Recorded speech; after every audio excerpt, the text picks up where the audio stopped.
Hey everybody, welcome! Sorry for the very slightly late start. Front door bell rang, so I had to go grab a couple of things, and I thought, let me not kick off before then. But hope you're all doing very well. So you're going to be here for the WWT today, which is going to be domination multiplayer games here for the Warhammer World Championship. So really exciting. We're going to be having RTK Maker going up against VM Caradoc. Now both these boys have been on the channel before, very strong land battle players in the past. So I'm very interested to see what they have today. So very quickly, just going to go through hello to everybody. Mr. Turtle Punch, how are we doing, my friend? Welcome, ODN Loopy and Halladins, the ODM champions. We're going to have Lucas as well as Mr. Casual, Wood Tier, and of course the man, the myth, the legend, Mr. Muckluck. How are we? Hope we're all doing fantastic. So quick updates, we can blast straight into this. If we go here, Mr. RTK Maker, very helpful indeed. We actually have the global bans, which is each side gets 2 bans that nobody can use. We're going to be having TK and the Vampire Counts there for Mr. Caradoc, with Slanesh and the Warriors of Chaos coming from RTK Maker. So it looks like here RTK Maker will pick the Wood Elves, Lizardmen, and the Skaven banging Tomb Kings, even though Tomb Kings is already banned.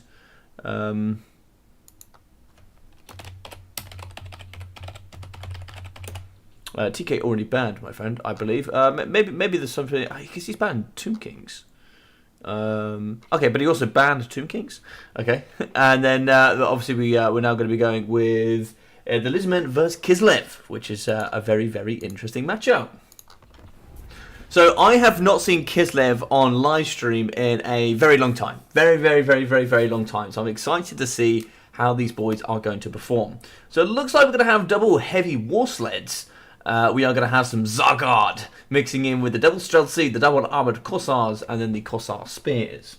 On the other side, we are going to have the double Bastiladon solar engines mixing in with the triple of the Saurus Warrior shields, the Saurus Warrior spears with shields, and then the triple Chameleon boys, the old stroke and poke, as we like to call it. We made it. Mr. Loopy, how are we? Hope we're doing very well, my friend. Hope we are doing very well. By the way, Mr. Loopy, it's been some time. You and I and a couple of ODM boys, we were actually going through on YouTube. I've been so busy this month. I've worked three weeks straight without a single day off. So I'm going to be having tomorrow off, which will be very nice. Having tomorrow off will be fantastic. I'm going to recoup and regain myself. And then December is a lot more free. So I'm hoping with the ODM boys we'll be able to continue our series. So for those that do not know, we actually did a land battle series going through specific matchups. Now these matchups kind of change as time goes on, with updates, balancing, etc., whatever. But we had things like Zinch going up against the Dark Elves, and that matchup's changed due to some of the elements such as the Skirmish Horsemen getting increasing cost, etc. But we went through lots of matchups that was super fun. Slanesh versus the High Elves, and I broke it down with some of the best players in the game and myself with a bit of casting, and just kind of deep diving into these into these battles, which was quite fun indeed. So a bit of a wide approach here coming forward from some of the Streltsy in the middle. They're going to go probably push down to Domination 2. And then we're going to have the Heavy War Sleds and Boris Ursus, the man, the myth, the bear legend here with the Fury of Essen and the Shard Blade. The Shard Blade, incredibly powerful. Fire and Blood is going to be the faction effect here for Kislev, which means they'll be unbreakable for 30 seconds when they drop below 0 leadership. So Bastiladon is going to make that home here in the middle pocket. Now, what do we have here to challenge these bad boys? Now, War Sleds can do it. They certainly can, that's for sure. But I wouldn't back my hopes, considering they're going to have, what, sort of 240 range? So you're hoping some artillery might come through a little bit later, maybe a little Grom, etc. Might be able to challenge up against the big Bastiles. Yes, we are live, Mr. Casual. We are live. We are ready to go. But look at the poke and stroke in the front here. Triple of the bad boys going to be meeting at the front. But the Heavy War Sleds, they care not. They have been blinded, that's for sure. So you can see all the reduction on the melee stats thanks to these shots of the solar engines. But they're going to be diving forward here and shooting off the Chameleon Skinks. Now, they do have missile resistance at 40%, so they're not going to be taking too much damage there. But, it's going to be, it's going to be a pretty even trade both sides. There's like quite a bit of damage here coming on the Heavy War Sleds. Those Bastiladons really going to town here on the Bear Boys, and they're not happy about that. So it's going to be sort of 250 damage for Maker, going up against 150 there for Caradoc. Open engagement, definitely going to be favouring the Lizardmen. essentially on that battlefield control as well. So Saurus Spears, bring your cavalry here to my big pointy weapons, and let's see how that goes. Holding that home objective with Spearmen is very, very strong indeed. In the middle, what do we got here? So we have the Razordon hunting packs. These bad boys pack a bunch of armor piercing, going to be very good up against the heavy war sleds. The bad boys trying to shoot up the hill here up against the heavy war sleds. Those pistols in the backside here, the men, the Streltsy, going to be firing, hopefully on the solar engines, but they're going to be taking a lot of damage in return. Domination point 2, domination point 3 going to be getting captured there for the lizard boys, and it looks like here domination point 1 is going to be in the ascendancy for Kislev. Now, here we go, the Oath Brothers of Tor. The Regiment of Renown, they're going to be bringing here the Call of Tor, which is, essentially going to be having a blinding effect. That's going to be 10 seconds of all those negative stats that you get forward here from the Bastiladon solar engines. Big hit there on the heavy war sleds. I'm a little bit worried here for Caradoc. He's really struggling to find a place called home for these war sleds. They're going back and forth, but what value are they really getting? 10 kills, 275, and then we're going to be at 10 kills. Oh, is it the same one? Yeah, maybe they're just going to be having similar value here. It's quite hard. Oh, 7 kills, 165. So not particularly too great here. These bad boys are really struggling. Maybe they were just expecting just massively large dinosaurs. And with Razordon hunting packs nice and close, I don't know how I feel.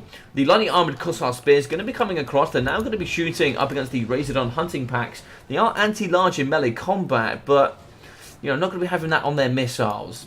90 armor there for the Razordon hunting packs. We definitely want to get these bad boys off the battlefield, but what's going to do it for us? So I really like this from Caradoc. Slow push here up the left flank up to domination point 3, and a nice back off there from Maker. That's going to force a rotation, because there's no point in him trying to fight here on his own up against what is essentially 5 units.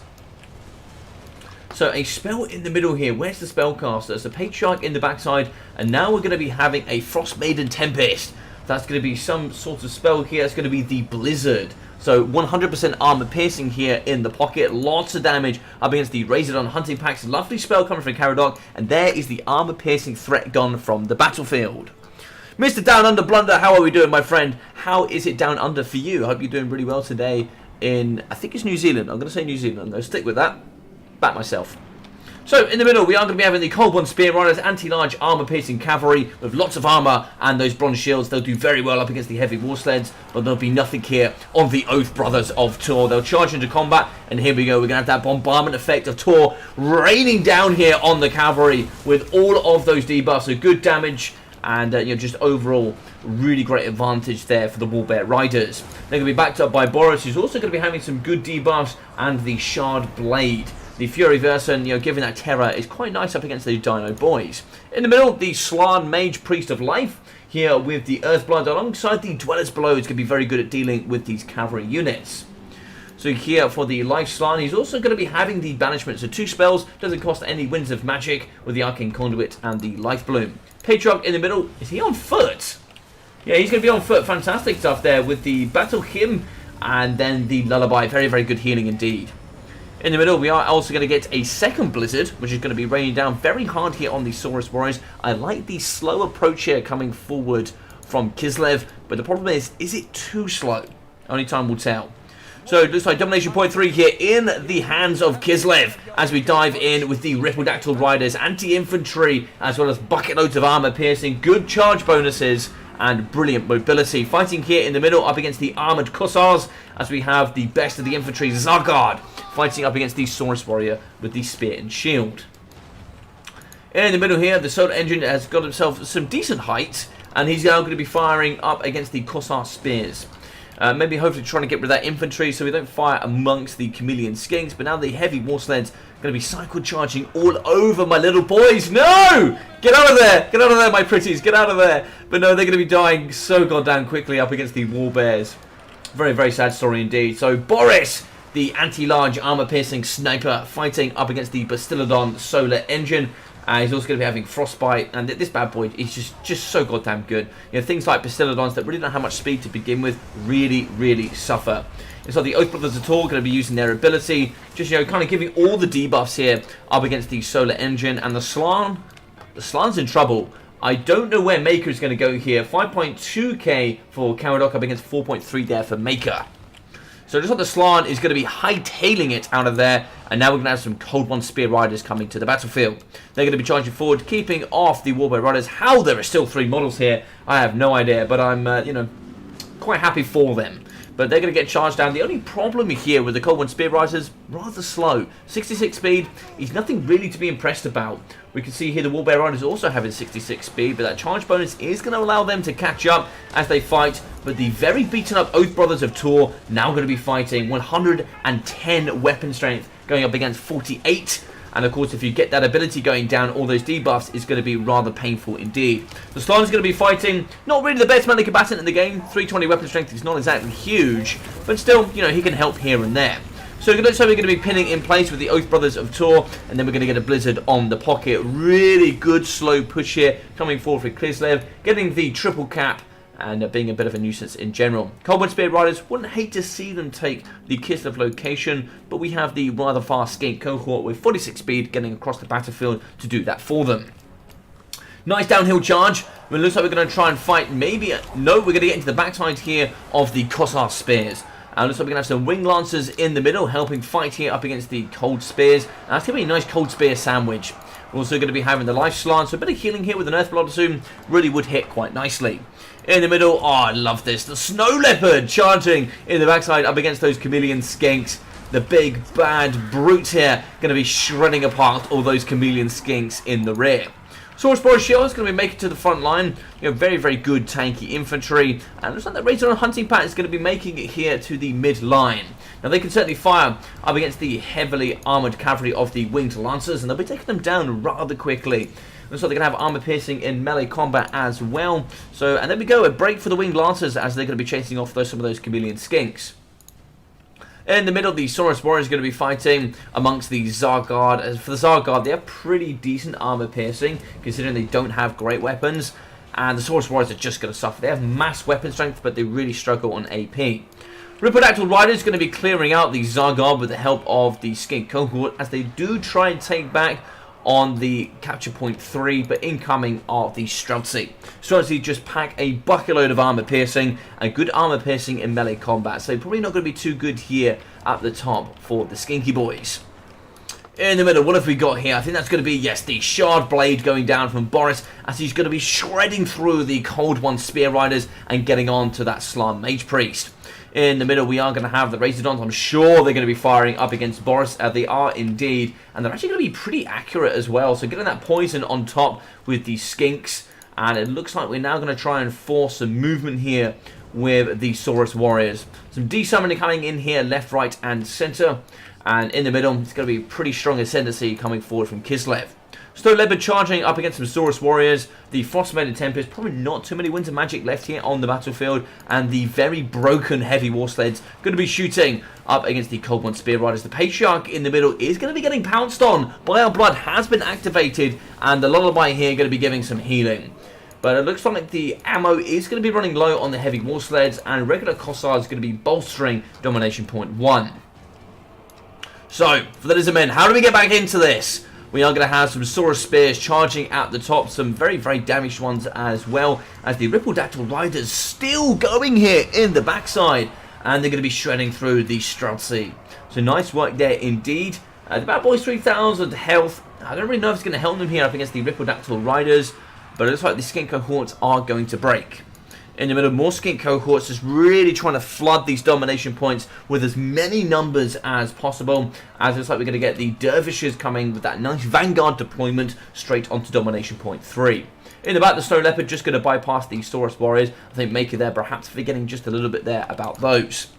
In the middle, the Frostmaiden Tempest is going to be ready. Maybe to cast a couple of spells here and there. But it looks like Boris is going to be charging forward. This man has some amazing tank indeed.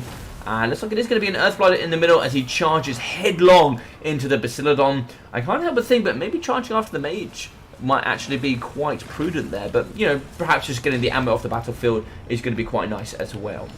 So we are going to have a Tempest up against the Saurus Warriors. That's going to delete them rather quickly. Lots of armor piercing and no magic resistance means that the Saurus Warriors will fall, rather quickly. So in the backside, we are going to get some Armoured Kossars summoned to the battlefield. Very, very staple units here for domination.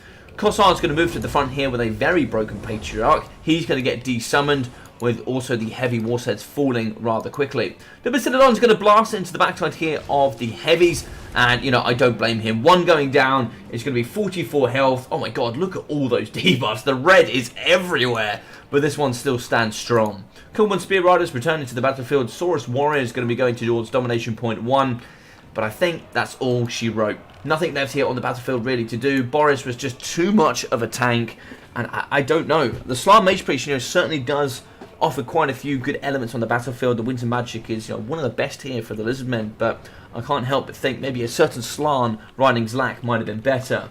In the middle, we can see Razordon hunting packs chasing after Boris, but the Zargard are going to hold firm and true as they fight here up against these monstrous beasts. In the middle, the Zargard are going to be holding the right flank of Domination Point 2 as we see some of the armoured Kossars joining the battlefield. Strats are going to be lining up those rifles to try and see if they can hit up against these Razordon hunting packs, joined by the Saurus Warriors. And it looks like at the top, Cold One Spear Riders and the Saurus Spearmen going to be helping capture Domination Point 3. Zargard and the Streltsy eventually falling here in the middle, with only the Snow Leopard to really call Kislev's any hold here on Domination Point 3. So Boris is going to be kind of leaving for a bit, just finding a little bit of cover here on the high ground, and now going to return to the bottom. Domination Point 3 now going forward for the Lizardmen, but what does RTK Maker have in the back pocket? Saurus Beard is going to be challenging on Domination Point 1. Zargard going to be joining the top. It looks like some of the skin cohort were broken, but it looks like the Oath Brothers of Tor have been resummoned to the battlefield. Saurus Spears, you know, they might be able to hold it, but I think here, if you have Kossars, I don't know where the Saurus are going here. Maybe just dropping off just to save any efficiency, but the game looks to be over. So GG's, and well played there to Caradoc with a very, very strong win. Have been bested. There is only defeat.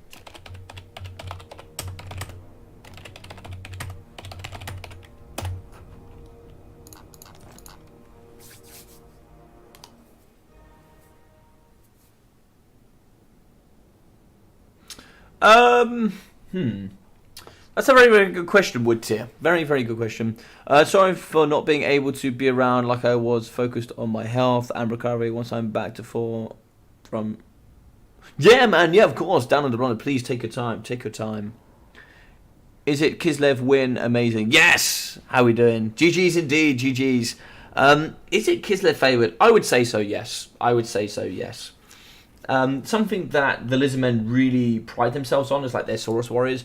Back in Warhammer 2, they were certainly probably up there with Longbeards, but some of the most cost-efficient units in the game for land battles. You know, here they got relatively okay mobility at 31, but the thing is, you know, elements like armored Kossars that have pistols, good armor, silver shields that can negate, you know, some of their strengths with chameleon skinks, etc., and then heavily armored Zargard that, you know, you really do pack a punch with cheap, you know, Streltsy that have armor piercing and melee as well as their range. You know, just makes for a, you know, a very, very difficult battle. And then mobility units that have loads of armor piercing, such as heavy war sleds, a very tanky lord with Boris Ursus. It's a tough one. It's a really, really tough one. I like the Repernatural Riders. I think they're very strong. They certainly could have been used to put some pressure on the heavy war sleds. Cold One Spear Riders did well. You know, anti-large armor piercing. They do challenge here up against the Warbed Riders. They don't really stand a chance in that right. And it is tough. It is tough. I like Razordon hunting packs. Skin cohorts are great. Maybe some. The thing is javelins don't really offer much in this matchup because armored Kossars and Zargard have such good armor and silver shields that, you know, what a javelin's going to do. So a lot of the good things that Lizardmen have kind of get heavily countered by Kislev. So I would say, yeah, for sure. I would say this is very much Kislev favoured. So 1.7k there for the Oath Brothers of Tor. They only got some in there at the end. 2,100 value for the Frost Maiden and Tempest. And you'll see this, you know, a lot from very, very good players such as Maker and Caradoc. Having a caster with one spell, very cheap, on foot or on horseback. Here on foot, you know, it's probably a caster that costs 600 gold, getting 2,100 value. Very, very strong. Very, very strong. Patriarch, good healing, bonuses as well in the melee attack department. And you can see the Zargard, you know, not huge value, 800, and then, you know, 220 for the Zargard. Wing Lancers, They did okay, 866 for one summon, 540, 150 there for the Snow Leopards. Really good catch rate, good mobility, good anti-large armor piercing snipers, and big fan of the Dervishes. Just, you know, fast mobility with Vanguard. Doesn't hurt here in Domination. Hey, how we doing? Is it just official maps for this qualifier? Yes, it is just official maps. For all of my qualifiers that I've done 3 now, this is my 3rd one. It is only official maps. Because I think it's quite important to have games where they're just on the official maps. I just want to have a staple for my tournaments that, you know, I also don't want to go into, because this month's been really, really busy for me. As I said, for the last 3 weeks, tomorrow's my first day off. So, it's my first full day after I'm actually not doing anything. I'm not doing any Warhammer coaching, no rugby coaching, you know, nothing like that. You know, I've just got, you know, sorry, not tomorrow, Sunday. Sunday is my first day off. I'm actually working 15 hours tomorrow, which can't wait, 15-hour shift. But, yeah, I didn't want to go through all of the made maps. I'm sure there's some fantastic ones for sure. But yeah, I just wanted to stick to maps that we know that are good.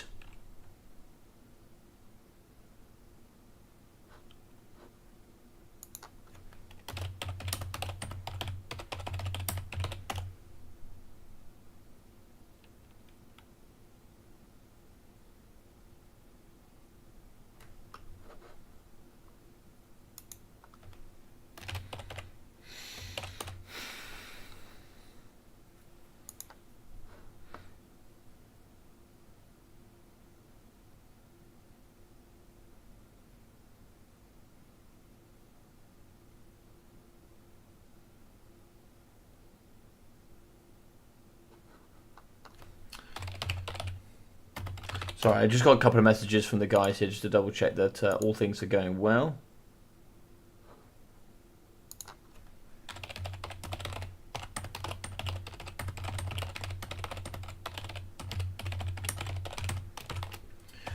Yes, so of course this semi-final is going to be Maker up against Caradoc on the other semi-final. Let's just update you guys. You can actually check the link there down below for the Total Tavern Tournament, 211. But the other one here will be Vicious Satsuma from RTK, so 2 RTK men in the final. The old Satsuma here going to be gracing us today. Fantastic stuff. And he's going to go up against Akain. Akain? I want to say that's correct, Akain. I'm probably very much butchering that name, and I do apologise. Just know that I'm not doing it on purpose. Alright. So we're going to be on Arnheim next, which is going to be the High Elf map.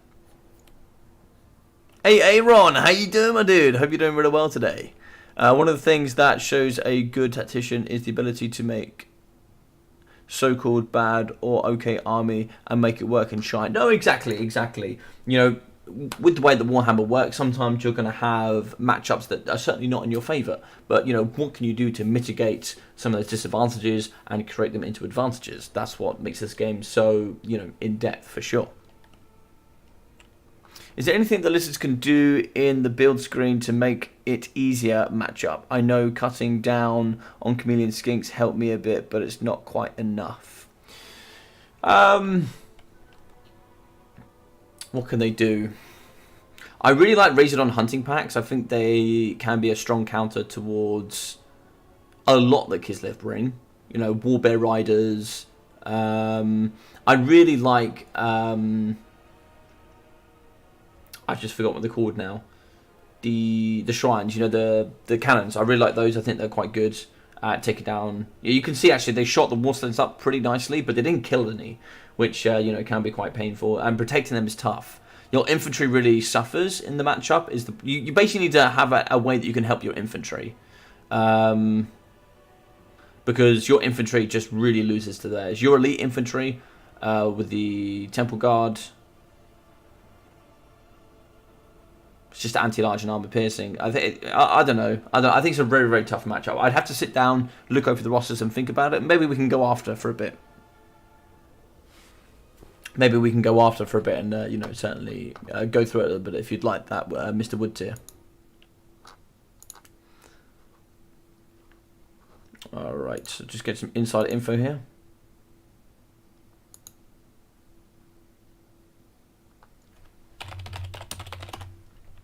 Oh, right, so it looks like DOC, High Owls, VP, Ban, Zinch. Very interesting.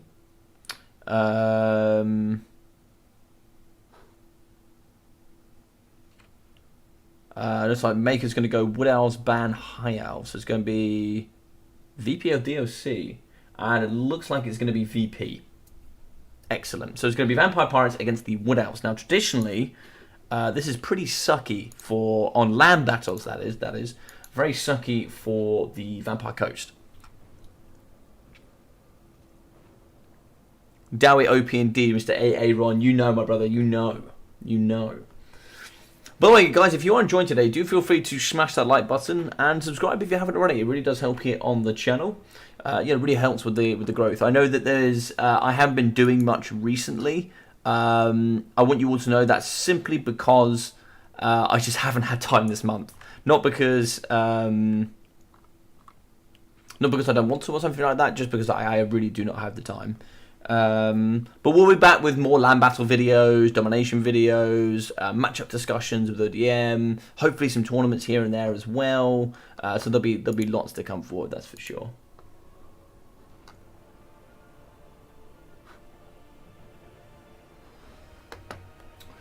So I think in this matchup, something we can certainly expect. So if we take the infantry fight for a start, we're going to be having Dryads and then we're going to be having Eternal Guards. Eternal Guards really high melee defense, especially if you bring them with shields. Definitely worth the 75 gold cost. Silver Shield plus 8 melee defense for 75 gold. Very, very nice indeed. So I'd definitely be taking that if you can. So with that in mind, pretty strong infantry. What does Caradoc have to, kind of counteract that? So his infantry is not going to win. He'll have pole arms. He'll also have the deckhand mobs. They will lose in combat to the base tier of the Wood Elves. So you're going to need elements like bombers, winds of magic, etc. just to try and see if you can win that front line. So artillery support will certainly be needed, or winds of magic. I could see on this map you could certainly be using some artillery crews. You do have some deck gunners that could be used. They have sort of like 240 range, I think. No, 255 or something like that. They can certainly do quite nicely. Yes, of course. Thank you, Mr. Muckluck. If you guys do want to join the Discord, feel free to. Something else as well that's quite interesting for you all. If you are looking to get better in Warhammer and improve yourself in whether it's land battles or domination, do feel free to hit me up on my Discord. I'm actually a coach as well here for Warhammer, and I do coach quite a few people to get them better here in the multiplayer scene. So that is something you might be interested in and you want to take your game to the next level, do feel free to let me know. So, we're going to be having looking like Dreicher today with the Triple Treekin, the Regiment of Renown here for the Eternal Guards, Deepwood Scouts 3, double of the Cavalry Skirmish, and then some more of the Eternal Guards with shields. Lamprey's Revenge mixed in with some Death Guard. Now, Death Guard, really powerful at the moment in the current meta. I think the only way you're going to kill them at this point is blast them to hell with range. I think that's going to be the way you have to do it.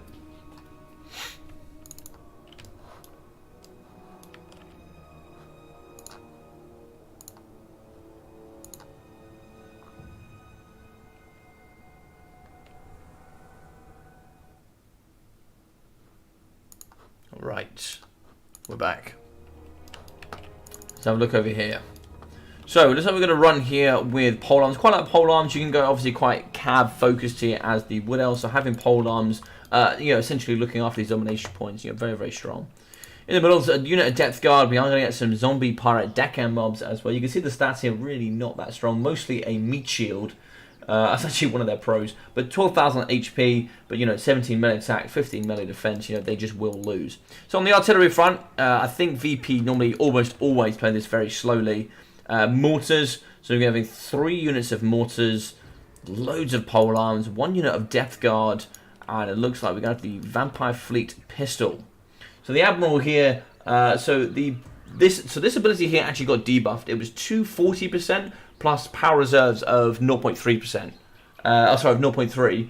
But that's actually got debuffed quite a bit. So they took a third off there on both sides, which is relatively quite a bit actually of a debuff. Drowned Dead, Invocation of Nahik, and the Wind of Death. And that seems to be it, with also extra powder, just as the the passive, giving lots more damage here in a that looks like a 55 meter radius. It doesn't tell me, but it looks like a 55 meter radius. Lamprey's Revenge, really strong. Regeneration as well. These bad boys are going to be having regeneration, and I think that's it, yeah. So a bit of a weakness to fire, which, you know, can come in abundance here for the Wood Elves. Glade Riders at the top, so no poison here for these bad boys. So nice, cheap, and cheerful. They're certainly going to get over the top and, you know, maybe try and see if they can dominate the top side. So I think here as the Wood Elves, I would certainly want to dominate the top. They're going to have a lot of Vanguard deployment troops. Dryad's going to be, you know, some of their best indeed. So having those in the back pocket and having your non-Vanguard units starting can also actually be quite helpful. But, you know, Treekin could Vanguard, Eternal Guard cannot, so having those coming out of the rip is quite nice. So the Winterheart Guards, you know, very strong in the melee defense, 54, bonuses large, and armor piercing, going to make them very good here up against elements such as the Lamprey's Revenge.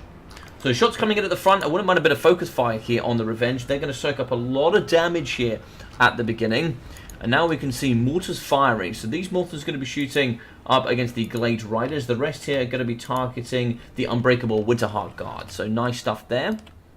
So double summons of the animated Hulks. Really cheap monstrous infantry with loads of armor piercing. Not brought for the armor piercing. I think they're just brought for the mass here to help the fight in the front. Death Guard really do need to get focused. So Drycha going to be here with the Pit of Shades just solely to deal with Death Guard. And she's also going to have the Rouse to Wrath, which means you can have a summon here in the front on the Death Guard, pin them in place, and then slam them with a Pit of Shades. That would be quite nice indeed. In the backside, Fellbats, really cheap, really cheerful. They're going to dive forward with some amazing mobility to get on top of these Deepwood Scouts. High melee defense, they're a big nuisance here on the battlefield. Lots of damage up against the Glade Riders. These bad boys not looking too happy. But in the middle, we are going to have Treekin to hold the fort here on Domination Point 2. So we're going to open up. Domination Point 1 is going to be open. I'd actually just get the polearms on. Force them on. Force them forward. Force that capture.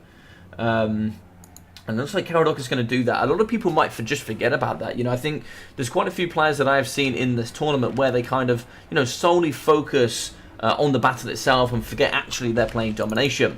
So over the top here, we are going to be having Scurvy Dogs charging down up against the Glade Rider Spears, 94 up against 95 speed. But now they're going to be diving into the back up against the Mortar Crews. Now if you were quick, you could de-summon this.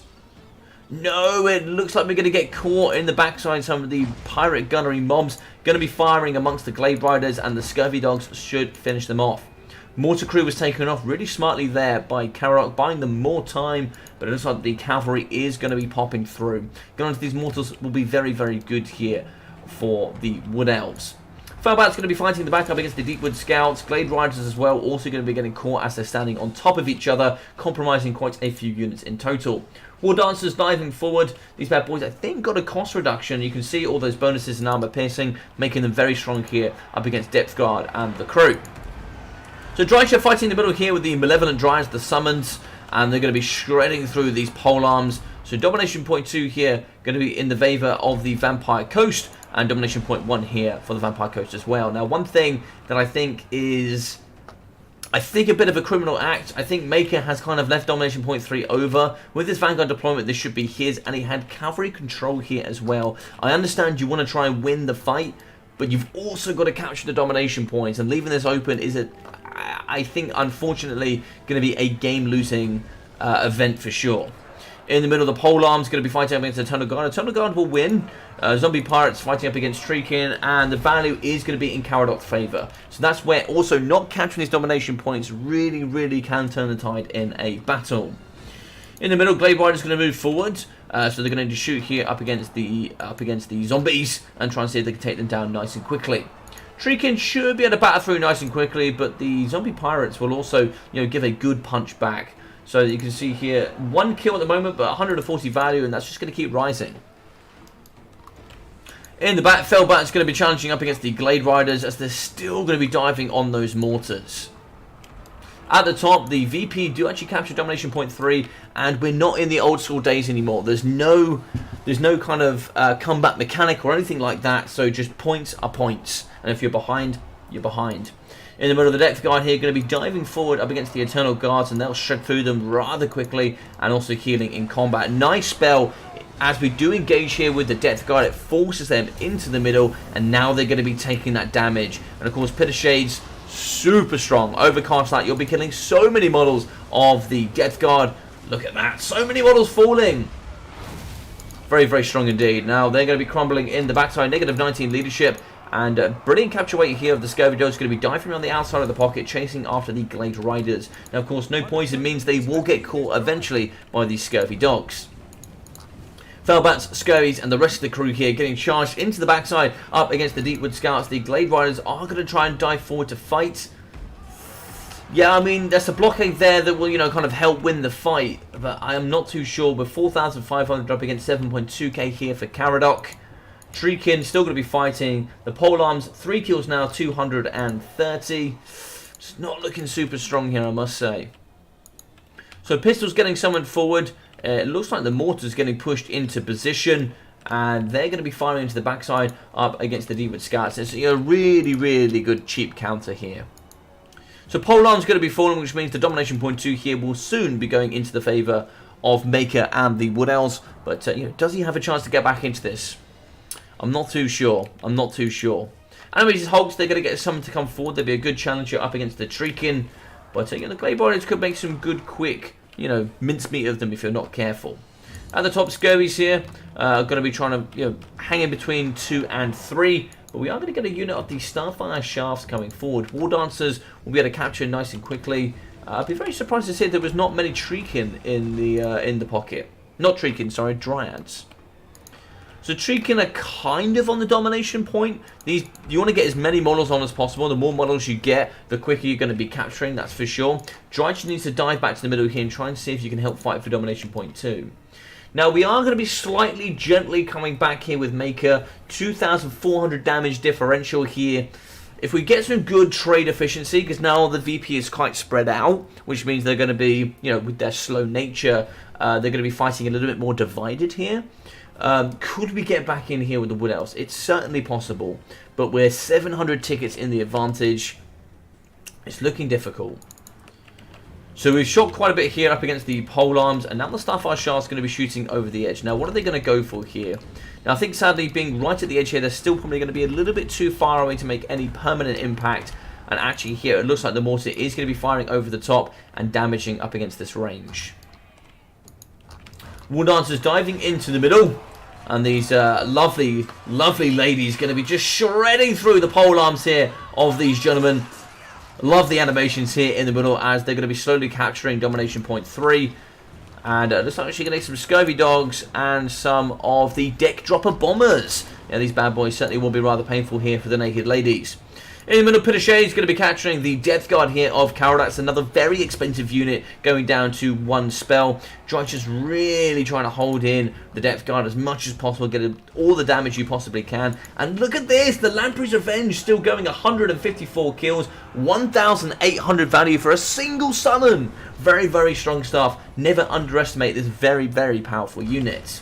In the middle, we are going to have the Glade Riders. They are going to be shooting, as we see the Glade Rider Spears fighting in combat. They're not going to last very long here, unfortunately. Mortars still shooting over the top. War Dancers do get summoned. But in the back pocket here, 750 for Caradoc. What's he going to be saving up for? That's the question. So it looks like we've still got 2, 3, 4 mortars now on the battlefield. They're really not getting challenged. And I think having a couple of, a couple of items in spare, maybe a couple of Felbats ready to go, just in case they're needed, can be rather handy. Now, on the point, War Dancers are going to be capturing, but are the Deck Dropper Bombers going to be able to kill them in time? Yes, they do. That is going to prevent them from capturing, and unless you fully capture, you do not reap any rewards. At the top, the Scurvies do break the Glade, they do break here up against the Glade Guard, but the Glade Rider is going to charge, and that is going to be it.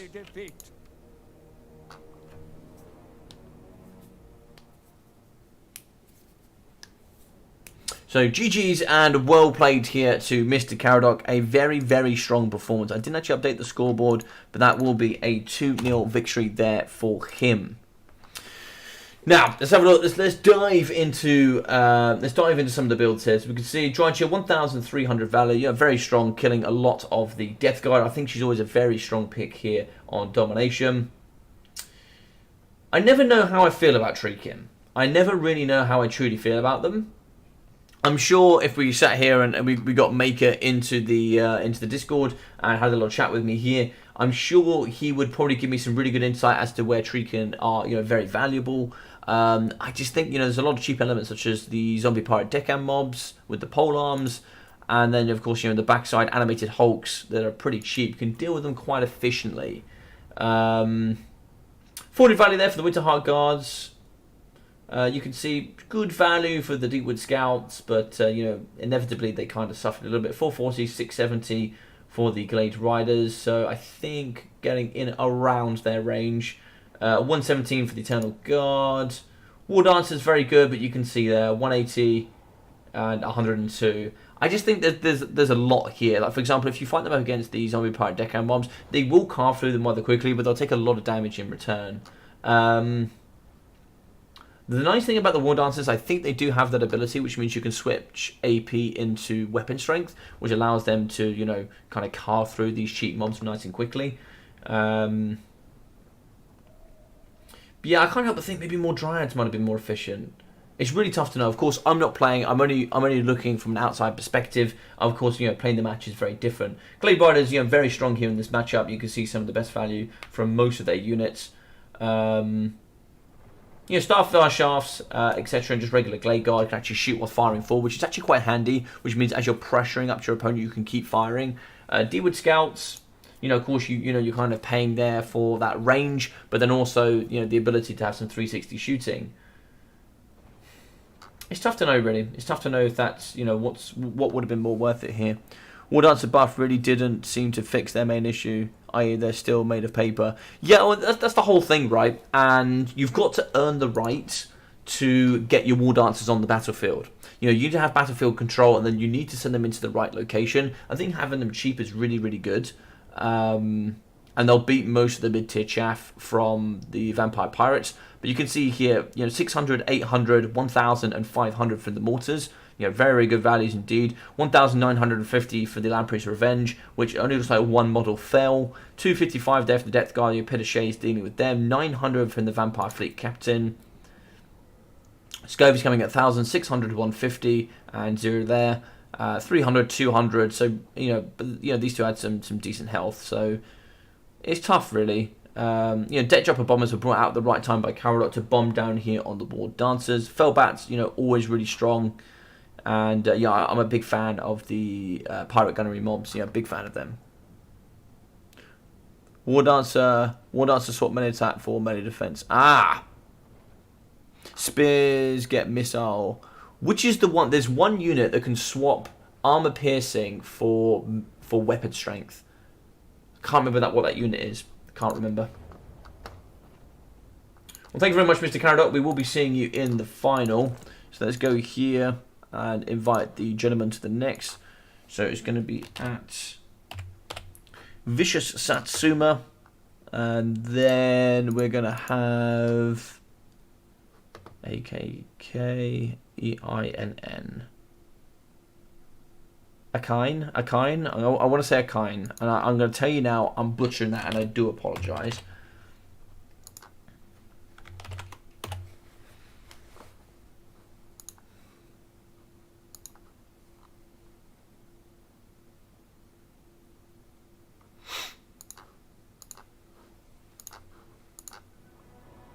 When is the last time anyone saw a Zote used? Mate, honestly, Zotes were used in the beginning of the last... So, when did the Sisters of Twilight come out? It's the Twilight and the Twisted. So when the Twilight and the Twisted came out, Zotes were used early on. That's really good bound spells. The problem is that they're so goddamn expensive. They are so goddamn expensive. Because for one of them, you're going to have... Also, some of their spells changed, right? Used to have the it's all life magic, so it used to be the armor buff plus it was then Earthblood, so you'd have 2 Earthbloods and an armor buff for 60 armor, which is now physical resistance. I think physical resistance has a lot less use in the current meta, with magic being obviously quite prevalent for quite a few factions, and having really there's no magic resistance anymore. So I don't really know how I feel about the magic resistance element. And then the other one has a regrowth, and the Regiment of Renown has regrowth and something else.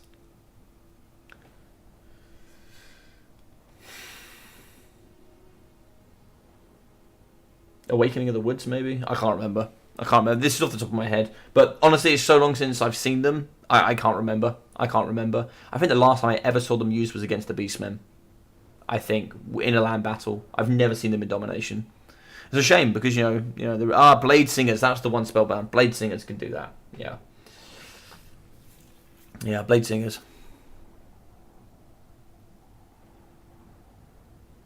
What else is swapping melee attack for melee defense? I mean, a melee attack for melee defense is actually quite strong. Because, melee defense, translates so nicely as it increases, whilst melee attack doesn't really. So having more melee defense is always better. Especially when you're fighting up against, cheap and cheerful units. Flesh of Stone, so physical resistance. Yeah, Flesh of Stone used to be 60 armor. It's now 60% physical resistance. Something like that. Which, just gets circumvented by magic damage, which is very prevalent in quite a few factions. Yeah. Almost everybody has magic or some form of it, right? So you can just kind of circumvent that rather easily. So just wait for Satsuma just to see if he's coming.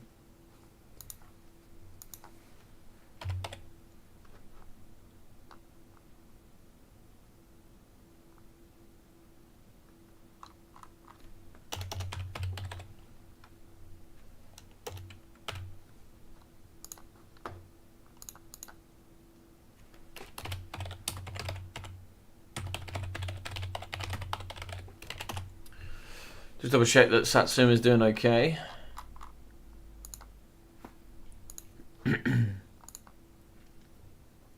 Yeah, 60%. Yeah, I thought so. So yeah, I don't really know how I feel about it. I don't really know how I feel about it. It is very, very expensive, right? Very expensive. Ah, he's in. Awesome.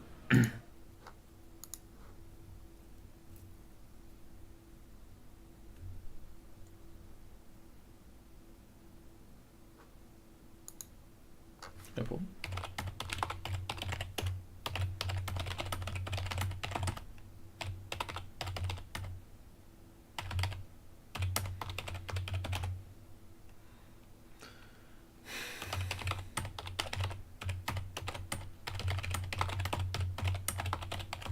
Nice. So Mr. Satsuma is in.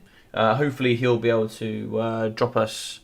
He'll be able to drop us a message in regards to global bans and picks and bans for each round. So that'd be quite handy. So Satsuma is a very, very strong greenskin player. Probably one of the strongest greenskin players I know. Yeah, he's an extremely good greenskin player. He's one of the people that I really watch for, top quality strong builds. Global bans are Vampire Counts, Cathay, Dwarfs, and Slanesh. Thank you.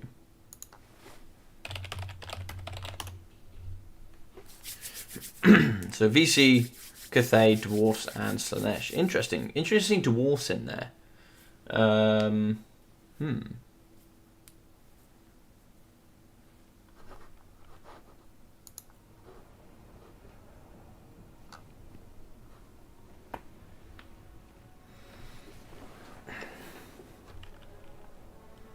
So it looks like it's going to be Greenskins versus Warriors of Chaos.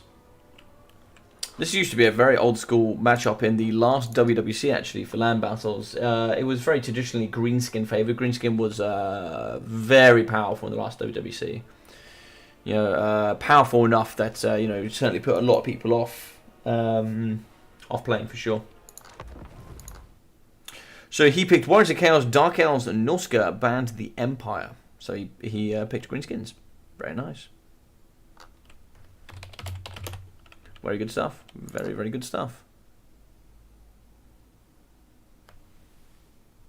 See if it fits this camera a little bit.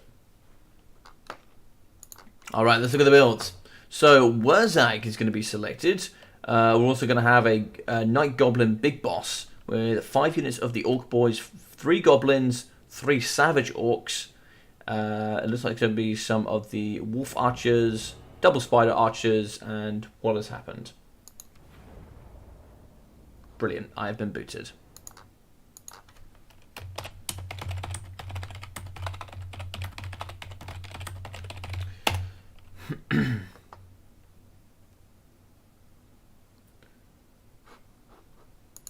Excellent game. This happens every live stream.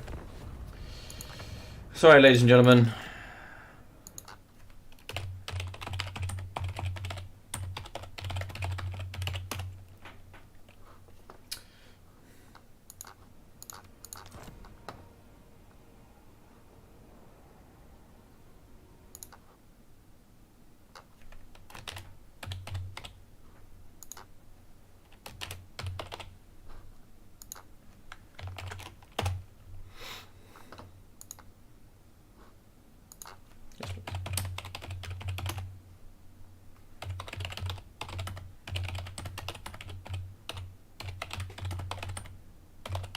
Yeah, normally when I rehost it's fine. I think normally if I have people come in and out of my lobby, normally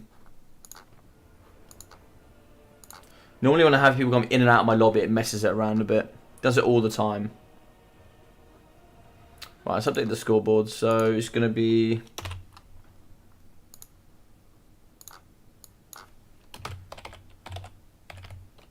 I think that's how you spell it.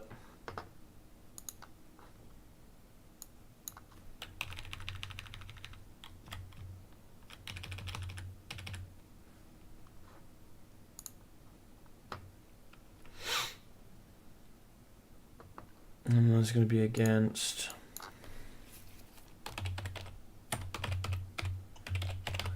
RTK Satsuma.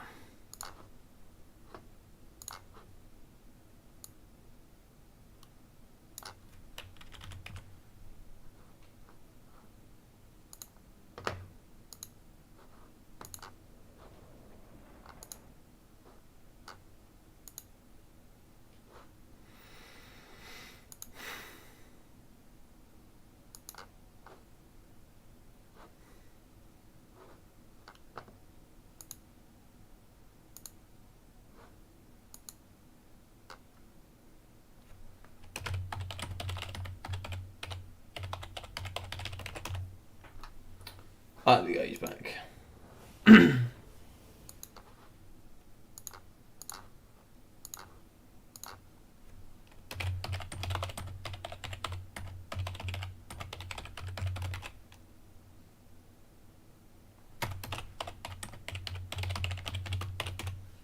Oh, no, don't worry. Don't worry, I'll move that around. Don't worry about it. Delete. Don't worry about it. I'll change these scoreboards. Yo, what's up, Mr. Bottomlines Mark and Mr. Cowdock? Welcome, Logicians. Hope we're doing very well. Let's change that for RTK. Satsuma. Let's kick off the match.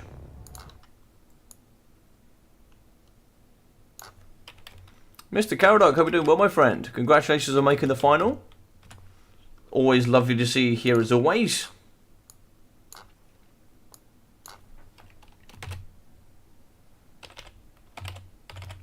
I believe that's how we spell that.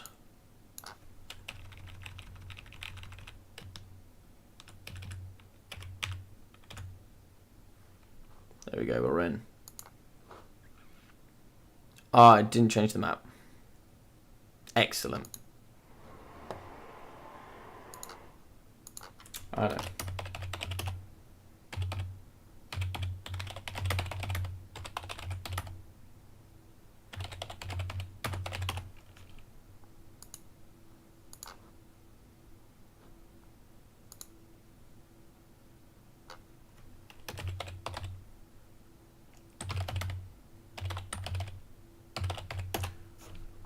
Yeah.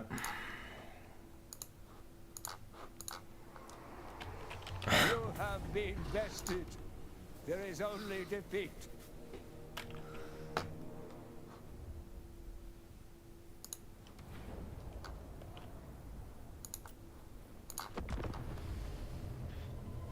Gotta love that, CA. Gotta love that. Yeah, so it seems to be when new people join my lobby, it crashes the entire lobby and then resets everything. So it took my unit caps off, it changed the map, set it to land battles. Goddamn pain, man.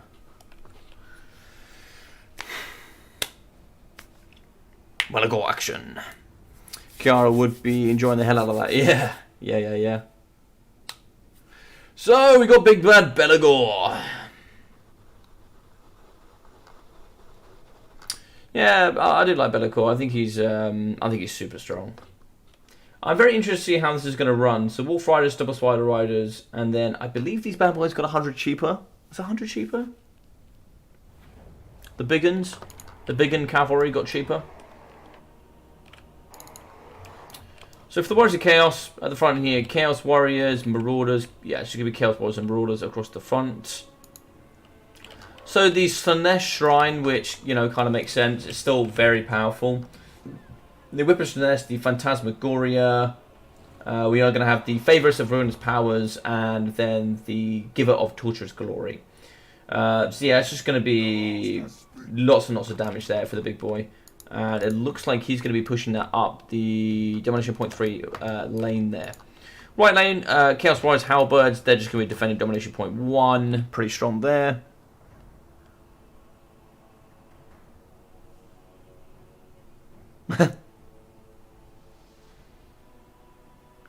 Yeah, Carol, man, it's so nice to have you back. My life, I was saying to the guys, right, my life has been so busy, man. The last 3 weeks, I've worked every single day. So I've worked like nearly 21 days in a row. Whether that's, you know, rugby coaching, doing my physio, I do some security as well, and then also do coaching here online. I'm still doing university, so I'm just kind of doing stuff every single day for the last 21 days. And Sunday is my first day off in like 3 weeks. So I'm just excited to have a day off, man. And then hopefully in December, everything calms down massively. Like, I'll be back to like normal Monday to Friday, 9 to 5. So I should be able to do like loads more replays, loads more live streams, etc. So it should be nice to, it should be really nice to just be back to normal, right? So Skirmish are going to move up to Domination Point 3. Some of the Spider Riders as well going towards the middle. And I was saying earlier, Satsuma, you know, really is one of the guys in the old school land battle mode that he was one of the guys that really pushed the meta for Greenskins. He was always an extremely strong Greenskin player. So Goblin Wolf Rider Archers coming forward, so lots of cheap Skirmish. You know, they can do some good damage up against the Marauders, etc. This is a big bold push up on the left hand side. I think I want to say his name correctly. Akine wanted to make sure there was no artillery in the middle, maybe? I'm not too sure here. But the old boy Biggins, they did get cheaper, I'm pretty sure. 100 gold cheaper. You know, so making them a little bit more viable, perhaps. The Goblin Big Boss in the backside, he's going to have, they need stabbing, which, you know, quite like that. He's going to be on foot, though, so rather slow. But, you know, that negative melee defense, negative armor can be, you know, certainly quite handy. That can be used on Lords and Heroes, right? Yeah, so those should be able to be used on the Chaos War Shrine. Here it is. He's going to be waiting in the backside. So in the trees, Marauder Horsemen going to be skirmishing up against the Goblin Wolf Rider Archers. And it's like the Marauder's just going to be probably taking the full blast here. I don't know how I feel about putting all of my units over in this corner. Listen, maybe there's something I don't know. Maybe there is something that I personally don't know. I'd like to say my experience is enough that I don't feel comfortable about this. And then the Halberds, the Chosen Warrior Halberds have gone from here all the way around to over here. Yeah, I'm not too sure. Maybe he wanted to use... Nah, you got trees both sides. I don't know. But now it looks like the Greenskins are just going to hold this flank. Maybe he's looking to come in around. I'm not sure. Yes, I do plan to do Battlemania again. I really do. And Battlemania, I think I will leave strictly for land battles. I think I'd like to leave it for land battles, yes. Oh, so Hellstriders on the right-hand side. More Hellstriders coming in as well. 3 here as well, including the Regiment Renown, the Morgos, Mangi, Marauders. Good armor piercing there. The Poker Stroke is powerful at the front here with the Wolf Riders. Yeah, so it looks like we're going to go from the, you know, the left-hand side here into the middle. But Satsuma's going to be having true control here. We don't even have Domination Point 1 here with Akine. So Akine, this is something that I said before in Caradox game, right? With Maker. Maker is a great player. I know Maker. But we're not prioritizing these domination points. Why are we not capturing these tickets? We need them. You know, a lot of people really focus on the battle, and it is good to win the battle, right? You need to win the battle to win the game, but you also need to have tickets, because tickets will actually give you the win, like, condition. So here at the moment, we're going to be 100 tickets up for free for Satsuma, and he has really good battlefield control. So the entire infantry is collapsing on 2, and yes, you can capture this at any point, 100%. But I'm thinking here, I don't know. Logic the GOAT. Listen. I mean, listen, Carol, if people wanted it to be domination, if people wanted Battlemania to be domination, I would be very open to the situation for sure. So on the other side of the battlefield, that's how they're going to be using. They need stabbing, giving, and also armor sundering coming forward from. What's giving armor sundering here? Who are they getting shot by? Night Goblin. And Rusty Arrows also giving armor sundering. That is going to destroy the Chaos Warrior of Slaanesh. That shrine is going to die so fast. And the Goblin Big Boss as well, with that weapon strength and 0 armor, he's going to slap through. That melee defense also getting reduced thanks to they need stabbing. And Bellacor's coming across, but I think it's too late. The damage has been done. 1.4k there for Satsuma. Going up against, sort of 1,000 value there for Akain. So he's not too far behind, but the tickets tell a different story. So 200 going up against 52. Domination point 1 is open. Just a cheap unit of Forest Goblin Spider Riders around the edge here would really do the business. So it looks like we are going to get some Chaos Warhounds clearing out the Goblins. And it looks like Hellstriders maybe are coming around the corner here. It's very tough to see. But he definitely wants to get those out of here. They're going to take a lot of range damage from the Goblin Wolfrider Archers. So Warg has been activated. And looks like in the middle here, Wurzag, actually don't know what spells he's got. So he's going to be having the Brain Buster and Edbutt here with, of course, Effigy of Degit. The Bowwood Staff mixing in with the Warpaint of Wurzag. Going to be a nice little... a nice little addition there to the Greenskin army. So the Goblin Big Boss has been well and truly splattered here in the middle. He's not looking too happy. He has been terrified from Be'lakor. And yeah, you probably would want to chase it off with the Hellstriders. Because if he comes back, and he is going to come back, he's just going to use They Need Stabbing again on the Chaos War Shrine. And that thing is just going to be ready for the New King. So the whip going down the line here of the Night Goblin Archers. The Fanatics will be ready. Maybe Fanatics down the line here of the Chaos Warriors wouldn't be too bad in total. But it looks like Be'lakor's going to move in, and he's going to move in for the big kills. So the Orkborn Ballbiggin, Anti-Large, Armor Piercing, they could do a bit of a number. But it looks like Wurzag's going to be taking a bit of a slapping in the middle, and he gets terrified. Dear God, what's going on here? In the middle, the Orkborn Ballbiggin's going to be chasing after the Chaos Slaanesh caster. And it looks like Wurzag does come back, but on his backside is going to be Be'lakor. The Shadow Shroud has been activated at 40% damage resistance, rather handy. But it looks like here, it's still Domination Point 1 has not been captured. I'm in awe. I don't understand. I don't get it. I don't know. Someone explain to me why this is still open. Someone explain to me why nobody's caught at this. But either way, it looks like there's going to be a big purple push here on the left-hand side. The domination point is still in the Greenskin favour. Of course, they have cheaper infantry to flood the points with. But the Savage Orkboy Biggins with their anti-large will do a bit of a number here on Be'lakor if you're not careful. Orkboy Biggins will keep them in place. It looks like Forsaken going to be fighting here. The Morgul's Mangi Marauders engaged in melee as they're going to be fighting against the Slaanesh caster here on the War Shrine. War Shrine down to 2,100 HP. I think maybe just pinning it in place to shoot with the Rusty Arrows. Not too sure. Goblin Big Boss, just going to be holding They Need Stabbing, perhaps coming out here somewhere. Could be used on Be'lakor. It's going to be Armor Sundering, so probably getting shot by the Rusty Arrows in the back pocket.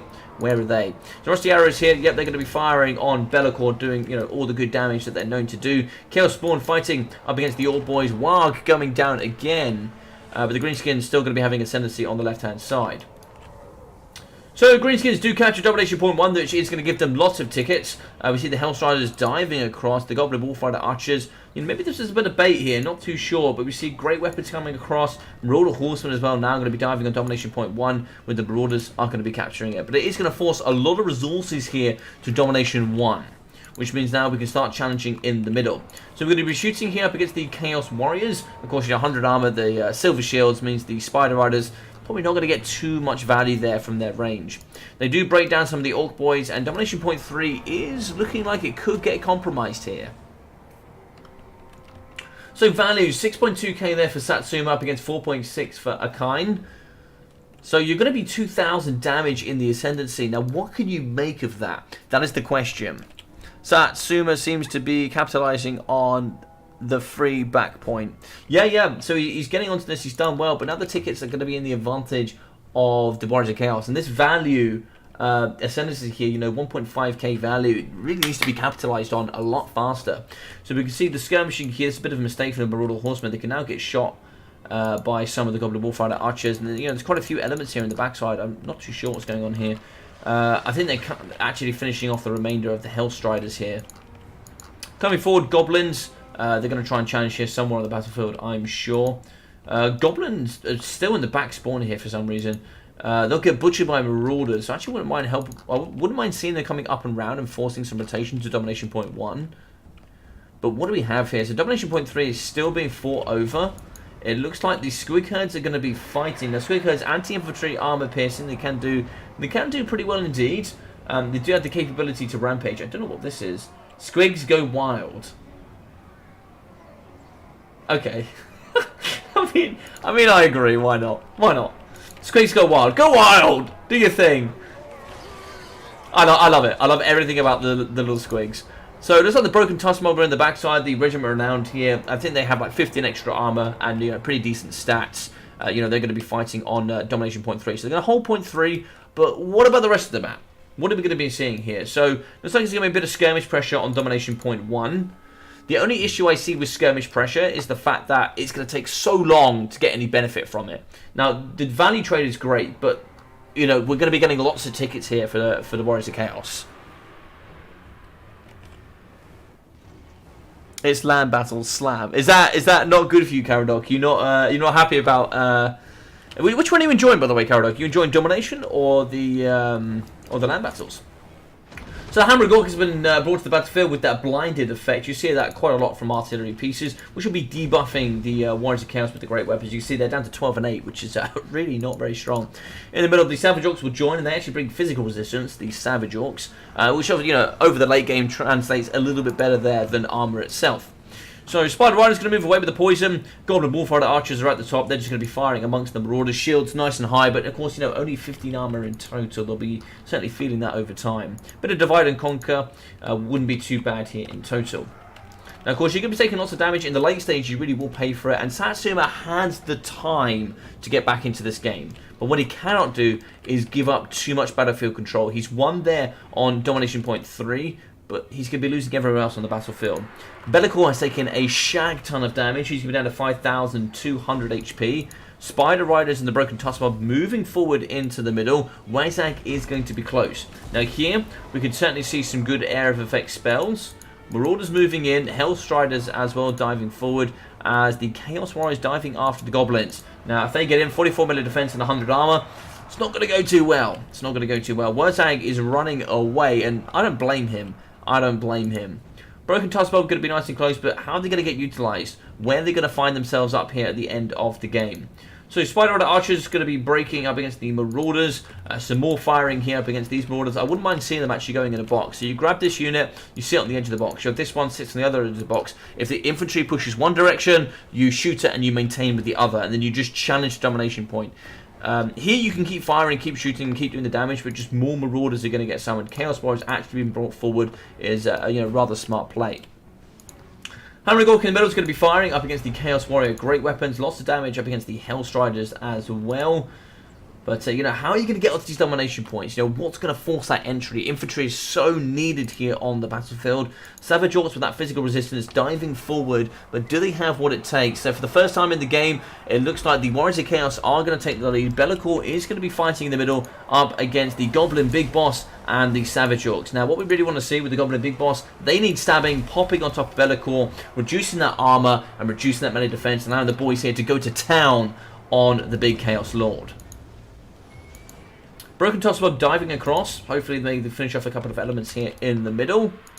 And more Squig Herds diving forward. So Goblins are now going to be the Goblin Wolf Rider is going to get compromised. Spider Riders move for that poison and collapse on the Marauder Horsemen. That's going to be a nice round effect there. Really smashing the leadership. And, with that poison, they should die nice and quickly. Broken Tusk Mob still really not moving. The Goblin Wolf Rider Archers now running out of ammo. So what do they do next?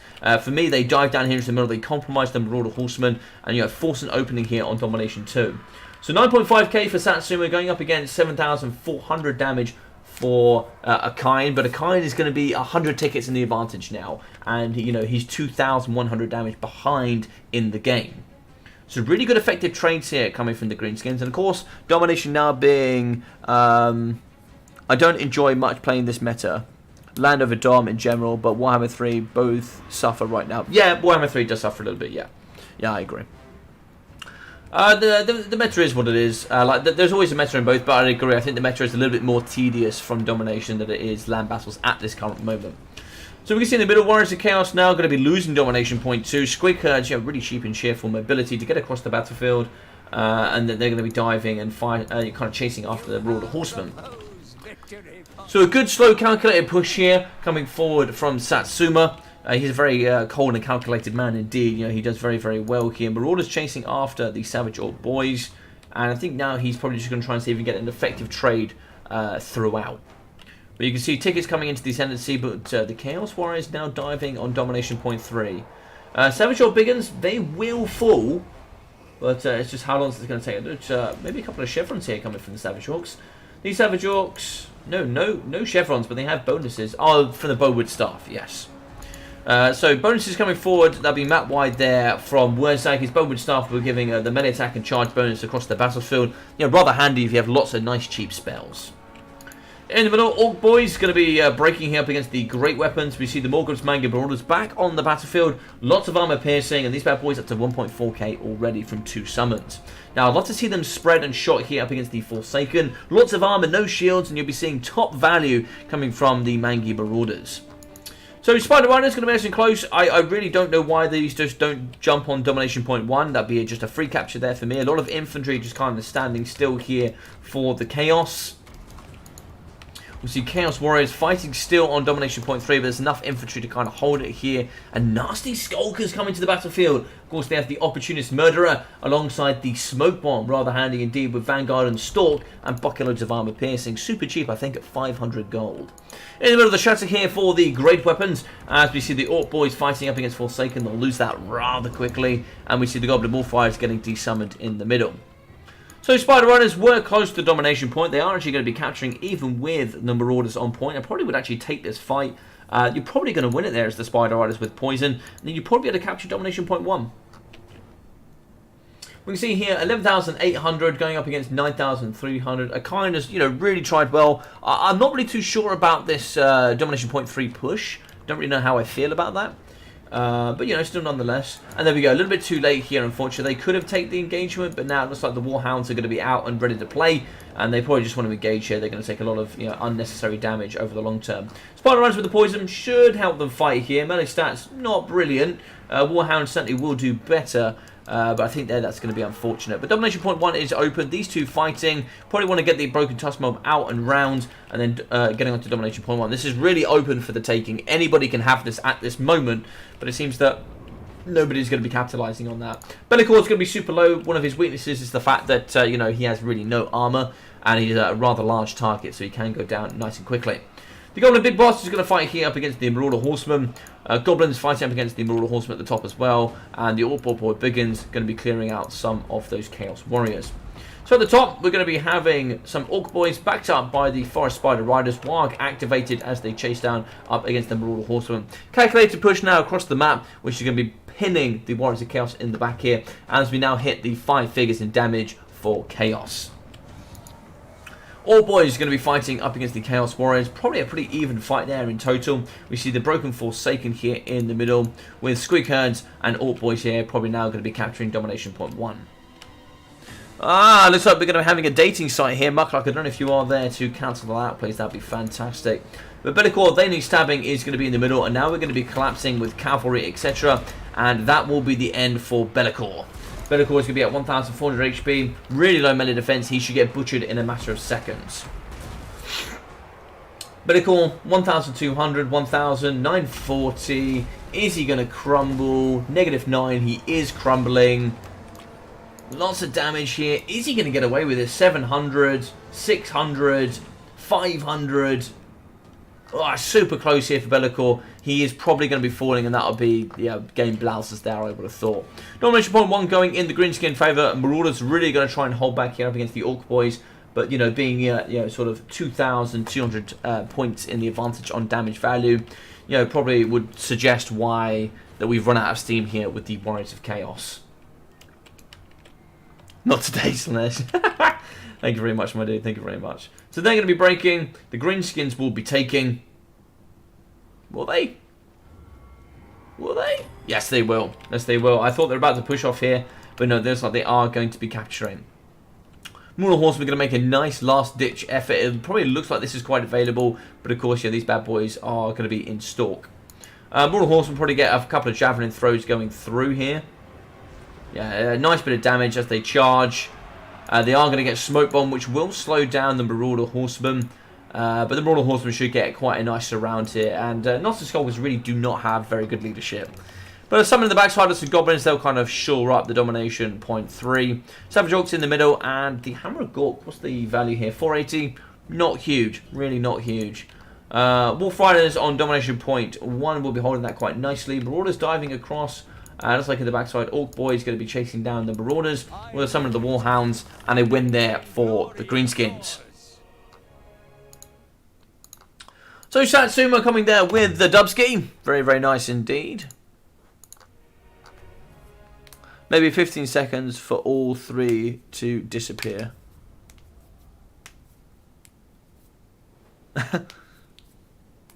Yeetus Deletus. Yeetus Skeeters, you've been Deletus. Right, so 1,260 there for the Wurzag.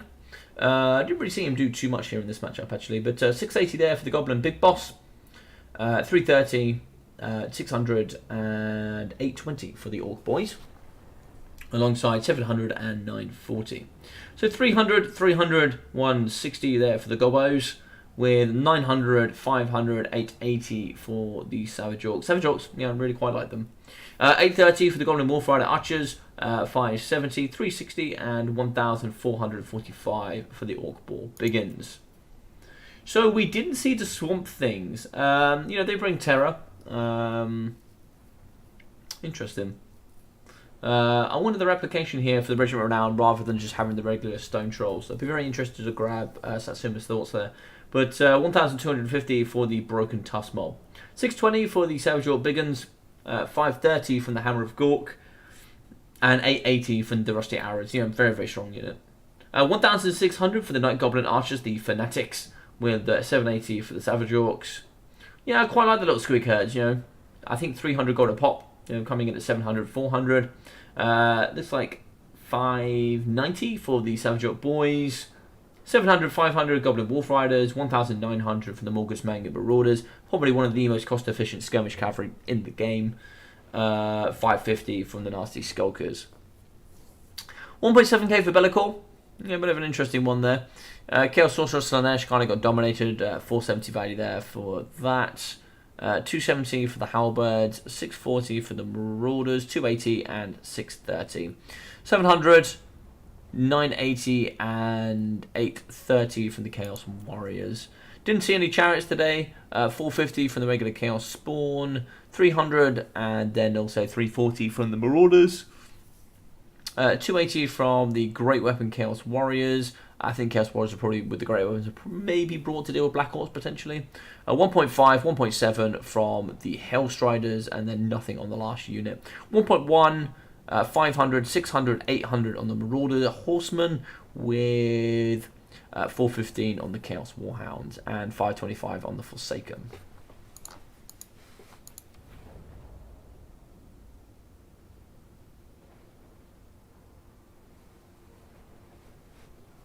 Nah, they were there. They weren't there very long, to be fair.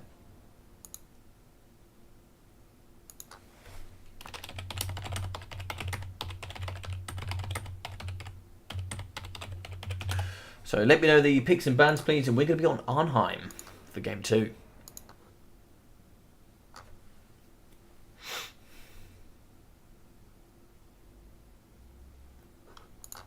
So guys, I really hope you enjoyed today. Really hope you enjoyed the Warhammer World Championships. This is going to be qualifier 13.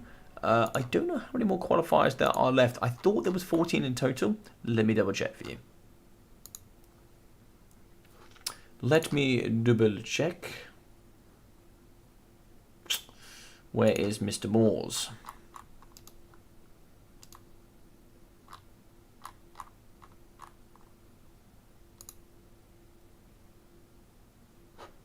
No, that's videos.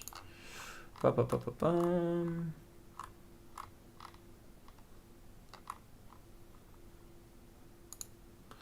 Yes, so there's going to be only one more event. So the next event will be on the 27th, which will be this Sunday.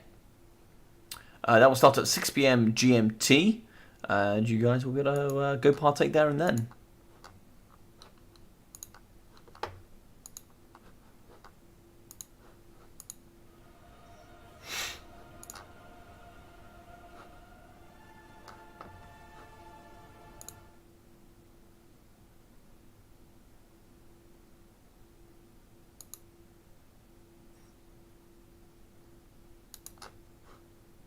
Alright, we'll have to see. I'm not too sure what these guys are discussing.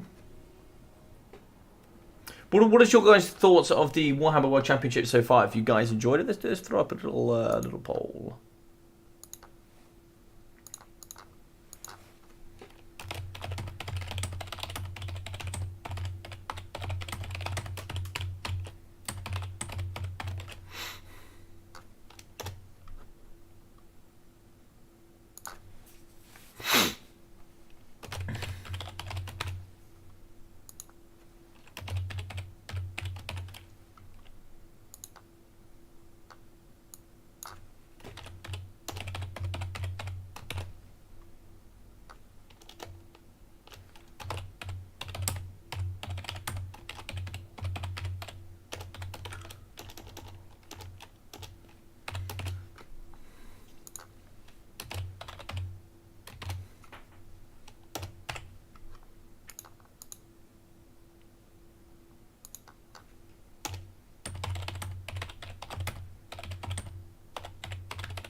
Right, there we go.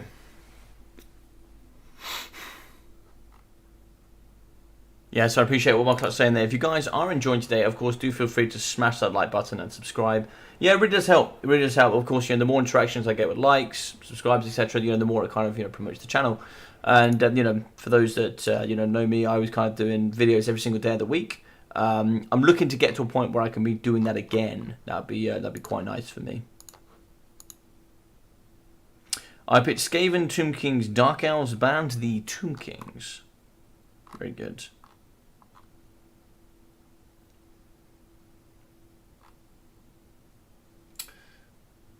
So I think maybe Tomb Kings Norsca? We'll have to see.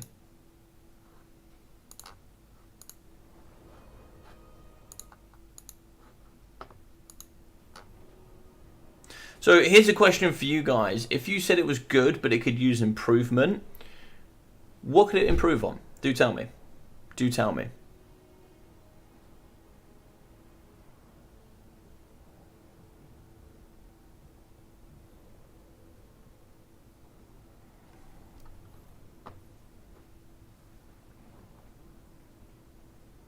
And also, by the way, if you just say it could be land battles, that's not an improvement, that's a change. It's a change in game modes, which I believe there is the idea of doing the Warhammer World Championships in land battles. There is certainly there is talk of it, so I believe. So what I'm going to do quickly, guys, I'm going to pop back in 2 seconds, and then hopefully we'll be ready to kick off. So it's like Satsuma has said, he's picked Norsca, banned Skaven, so it's going to be Tomb Kings versus Norsca for the next match. So give me 13 seconds, guys, and I'll be back.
Hey, we're back.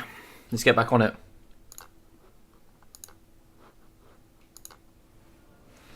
Alright, so Wolf of the Wanderer going here up against Gran Hippofankatet, the man, the myth, the Leechy Staff legend, well known for his trickery in the back pocket. So we're going to be having the Chosen of the Gods, 5 of the Nekahara Warrens, 2 Tomb Guard Halberds, and triple Tomb Guard. Double Chaos, I think they're the Armoured Trolls, these ones. Triple Berserkers, triple Marauder Hunter Javelins, and then 5 units of the regular Marauders. And we're going to have a Fire Belfiend.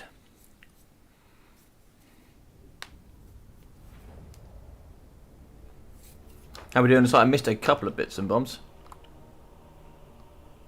Over 5 times less players than the last one. Almost all time. That means you're playing play like 3 AM.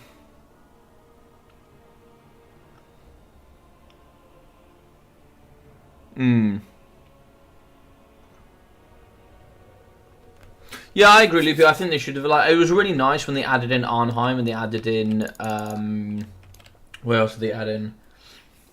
They added in the Lizardman map. That was quite good. Trying to think of what else they added in now. Oh, they added one really bad map that I didn't like. But yeah, they've added in a few maps, which was quite nice. And there was a nice, refreshing pace to play on. Oh, Black Ark was really good. I liked Black Ark. But yeah. So, Wolfric here with just the Sea Fang. Very interesting. Nothing else in total. Is he on foot? He is on foot. Akaim, you're a brave man. You are a brave man. You know what? You know what? I agree. I agree. I think this is exactly what Norsca needed. I don't actually know. Like maybe not. Maybe he's actually like. See, the thing is, I don't really know the meta for Norsca, so maybe this is the meta. I know Norsca's really good at domination. But I would have brought Seafang, Hunters of Champions, and Warfreak on a horse. I can't see why that would be. I can't see why that would be any negative. Obviously, it's expensive, but you know, you'd just butcher Gran Hippofankatet in a matter of seconds. So he's also going to be on foot. He's going to have Cursed Blades, Incantation of Protection, pretty obvious here for Satsuma, just to get the Restless Dead, and then no Leechy Staff. I certainly would have dropped My Will Be Done to get the Leechy Staff, 100%, because if you spam those, like, he's just not going to be able to use his abilities. I don't know. It's a disservice to both the streamer and the viewer to be subject to whatever time participants are ready.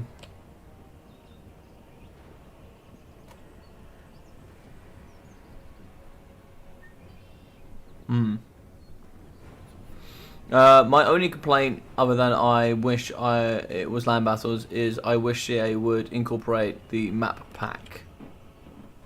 What do you mean by incorporate the map pack? I'm not too sure what you mean by that. Is there a map pack that I don't understand, or are you talking about the external maps that people have made? So, Two Kings coming forward, any summons here, so looks like we are going to get a Screaming Meme Catapult in the backside. At the top here, though, we are going to be getting more Marauder Berserkers and some more Marauders. Marauders and Marauder Berserkers will do really well on the front. It's quite nice to have the anti-infantry damage dealers of the Nekahara Warriors.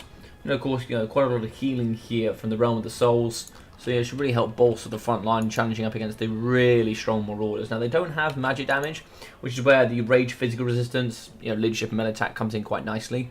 The only downtrade of the Berserk and the Rage mechanic is it just buffers melee attack, which in the long term, I guess, you know, makes sense from a vigor point of view. But also at the same time, like, their melee defense is not very high. Lots of shots there from the Chosen on the Marauder Berserkers. These Berserkers are getting well and truly thumped at the front. But you can see here with, you know, elements such as Painful Frenzy, Vigor statuses and stuff kind of kicking in, you can see how Norsca has massive amount of steam to begin with, and then burnt out very quickly. Norse controls, they're just regular Norse controls. I respect this. I don't think I've ever seen Norscan regular trolls ever used, but I respect this so much. So on the side here, Fireball Burning Head with the Kindle Flame. Football Freak moving through here, as he does, you know. Marauder Berserker is going to be capturing. So domination point 1, 2, and 3 have been captured here from Norsca.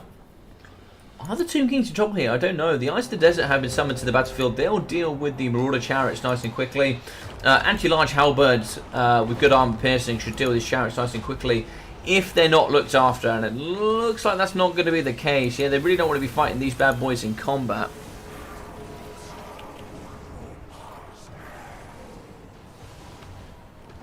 Yeah, that's a point I want to get onto later, Loopy. That's a point that is quite interesting and something that I really want to progress through as we go.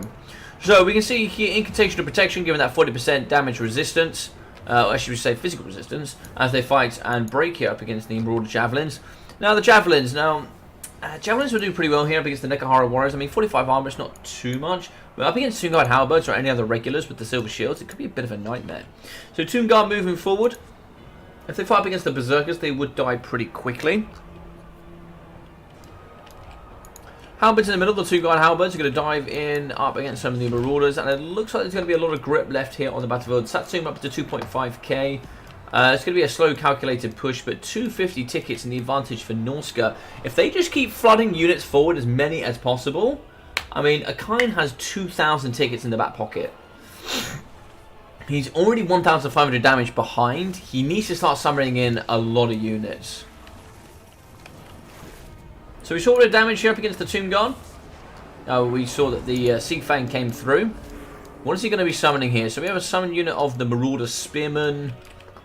Yeah, if this is me, I'm just flooding units in. I don't know what we're waiting for here, but I certainly want to be flooding in, you know, Marauders, Marauder Berserkers, getting to this front line and just keeping the ascendancy I have on the battlefield, because we now have Nekahara Warriors on the point fighting up against Marauders, but there's nothing to support them.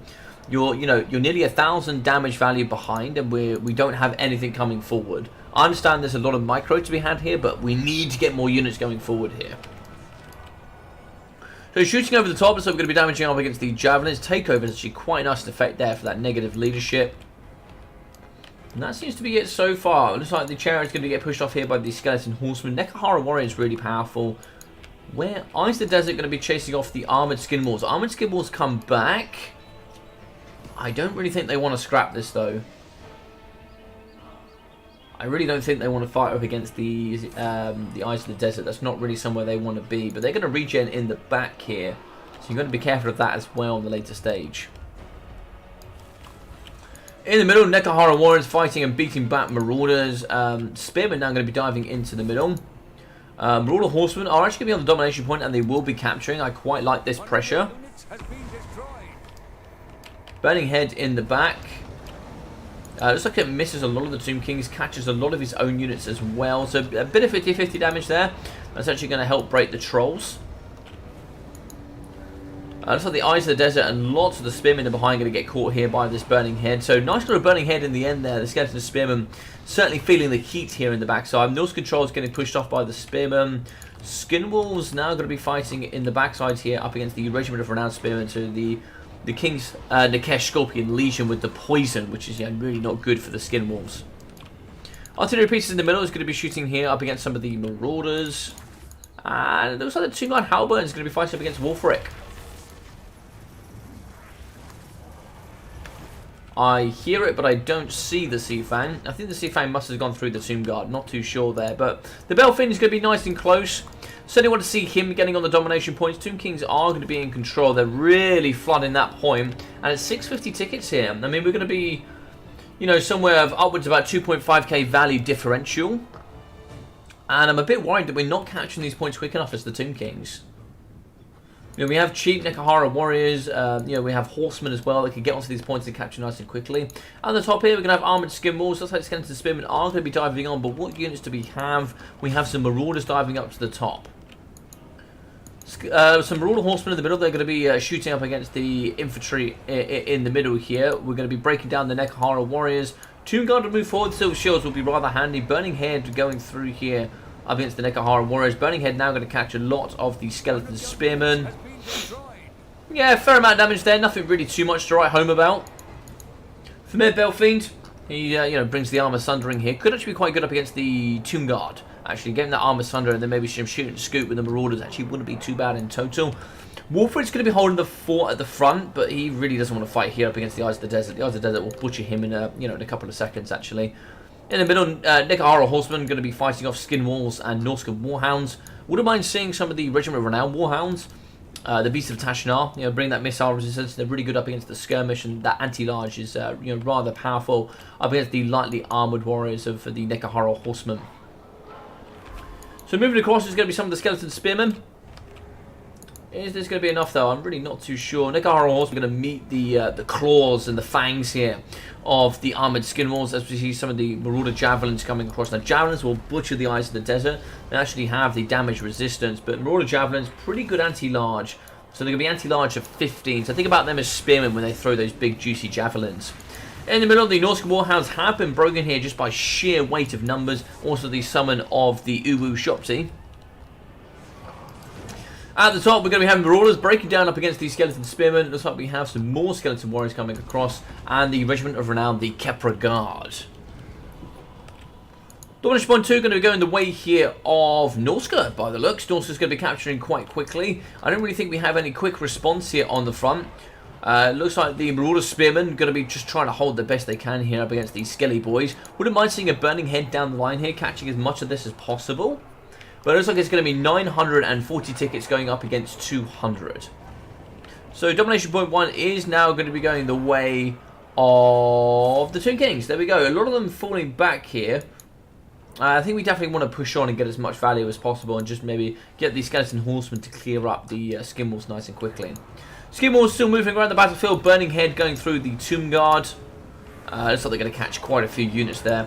Fighting in combat is going to be the Marauder Horsemen, trying to get these to the breaking point as quickly as possible. And it looks like it's going to be pretty good here on Domination Point 2. So Tomb King is going to be taking up against Domination Point 3. I don't think the Norse controls are going to be there quick enough. Kepra Guard diving through. That should give enough balance of power here to take over, but it's 1,000 tickets up against 260. Yes, agreed. Yeah, Dom does take a hell of a lot longer. That is for sure. It does take a hell of a lot longer. So the King's Takesh Scorpion Legion, the Skeleton Spearmen here with poison and I think added armor. I think they get plus 30 armor. No, 25. But still, yeah, it's pretty good. 45 armor and a silver shield. You're not really too far there off Tomb Guard. So the Eyes of the Desert in the middle, they're going to move away. They've taken quite a bit of damage here. Wolfit the Wanderer, not looking fantastic. He's at 1,300 HP. But I would definitely want to take Wolfric and taken him to go duel Grand Hero Tank Katep. Like, why wouldn't you go fight Katep? Yeah, I'm a bit bemused by that one. Katep would die in a matter of seconds. He's just a really cheap caster with 38 melee defense. It's not huge. Burning Head down the middle is going to catch quite a few units. I think those Skelly Spearmen. Burning Head doing what Burning Head does best. It moves very much to the right. And doesn't really catch much of the Spearmen, unfortunately. Marauder Horsemen on the side, they're going to be shooting the Tomb Guard. Tomb Guard are now going to be, they're going to be biting the dust. They're going to be crumbling, relatively quickly. That crumbling has been increased over time. Skeleton Horsemen are going to be fighting here up against the Marauder Berserkers. And it looks like Domination Point 3 now going to be in the advantage of the Tomb Kings. So in the middle, we're going to be having the Norscan Warhounds trying to fight up against the Eyes of the Desert. I think Warhounds, they are infantry. And it looks like we are going to get Wolfit the Wanderer here, trying to fight the best they can with the physical resistance of the Incantation of Protection there on the Takesh Scorpion Legion. Skeleton Warriors fighting here up against Marauders. Domination Point is going in Norsca's favour, but not particularly quickly, I must say. And it looks like Norsca's going to kind of try and see if they can put some more units at the top here. If they can take care of the Skeleton Warriors, maybe they can overpower the numbers of the Kepra Guard, but only time will tell. At the top here, Tomb Guard Halberds. And the Skeleton's going to be fighting there with the Spearmen up against the Marauder Berserkers. Berserkers should do pretty well there.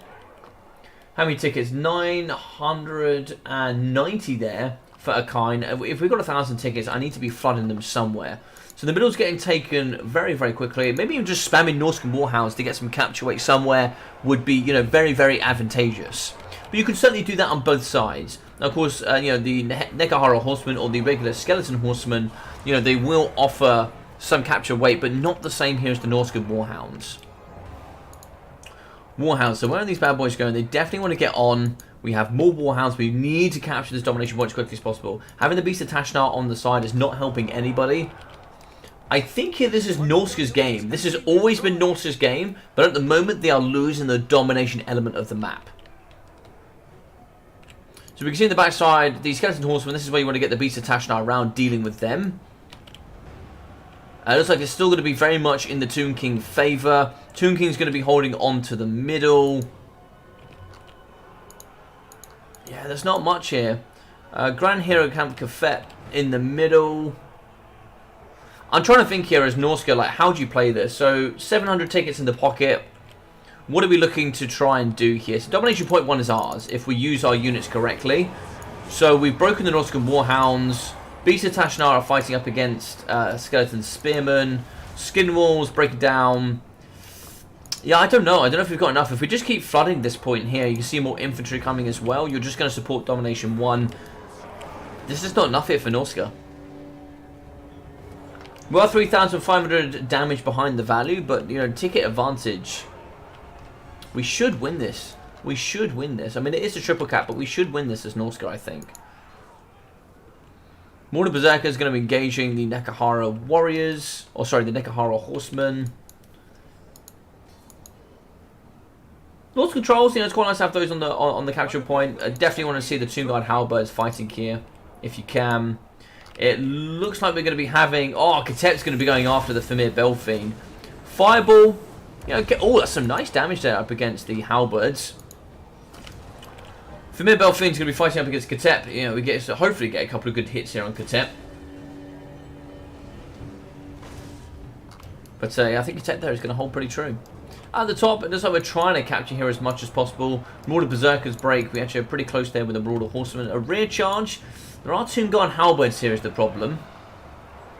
We're clattering quite nicely. That's going to really reduce that leadership, but not quite enough to get into that crumble zone. Marauders coming up the top. 800 tickets in the backside here for Norsca. Definitely want to be flooding more troops on the battlefield.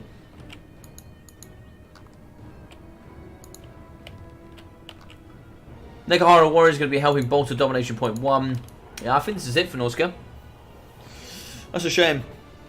Yeah, same. Yeah, same. This was Norsca's game to lose as well.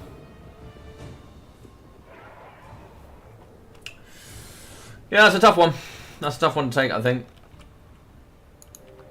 I think if I can give any advice to Akine, I think play the domination game rather than, like... The domination game was going so well. It's tough, man. It's tough. I think, yeah, I don't know.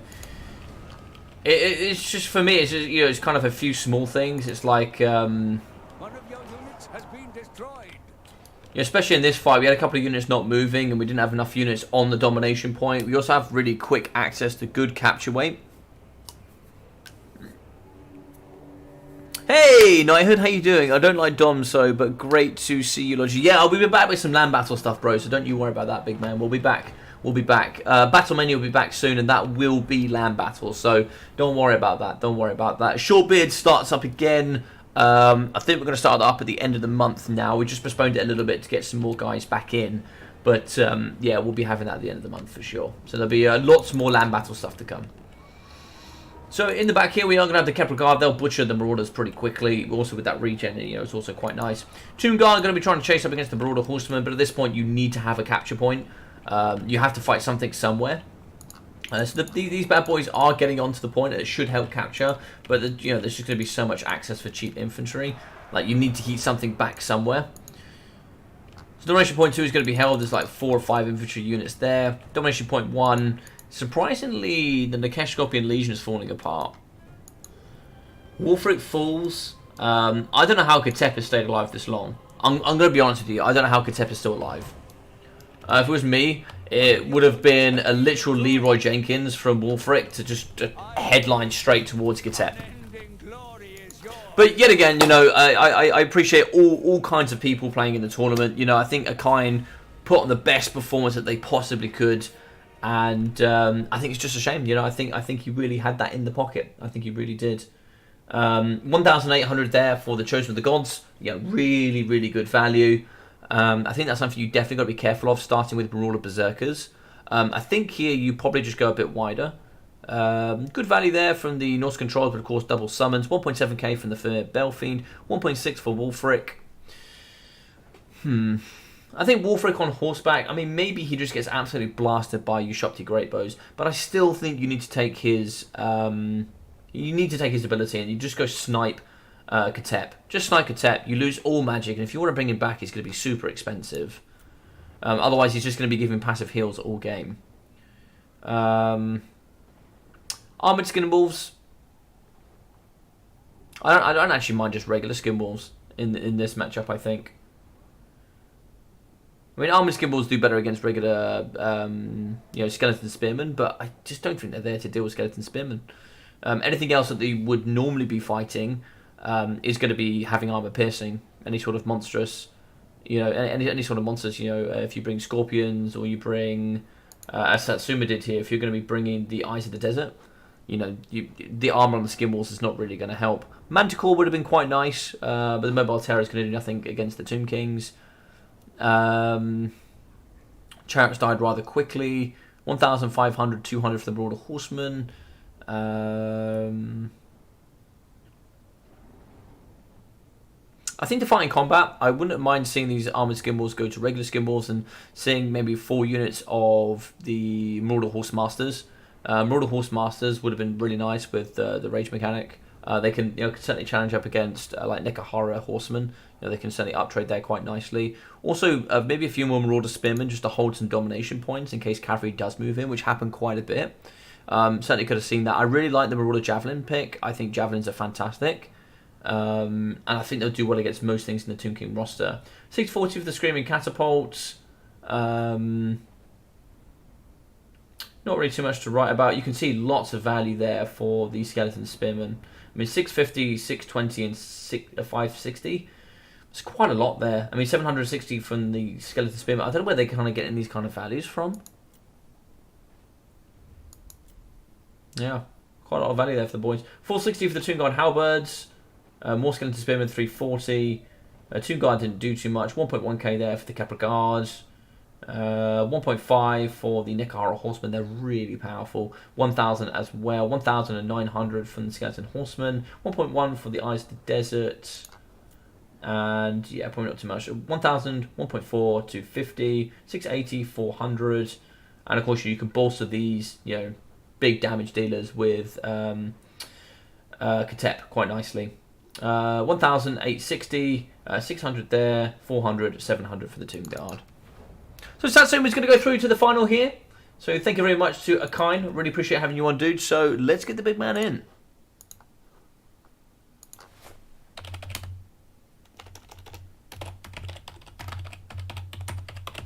So I will reset the lobby now, just in case.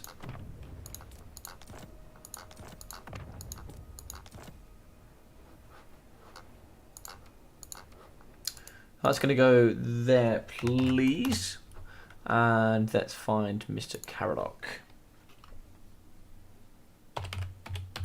Caradoc. And there we go. Boom, boom. Fantastic. So, Mr. Caradoc, join me up. Ah, there you are. Fantastic. Yeah, so Kine, well played, dude. I think there was a couple of areas to improve on, but I think, you came out the gate absolutely smashing it. I think, for me, I think Satsuma played well in both games. He played the slow con game and got some really good trade value. But I feel like the push was quite slow, I think. Maybe too slow. I know Caradoc's quite a good aggressive player. I'd be interested to see if Satsuma adopts the same playstyle up against Caradoc or not. Be very interested to see that. So most of you said good but could use improvement. So let's go through some of the stuff that you guys were saying.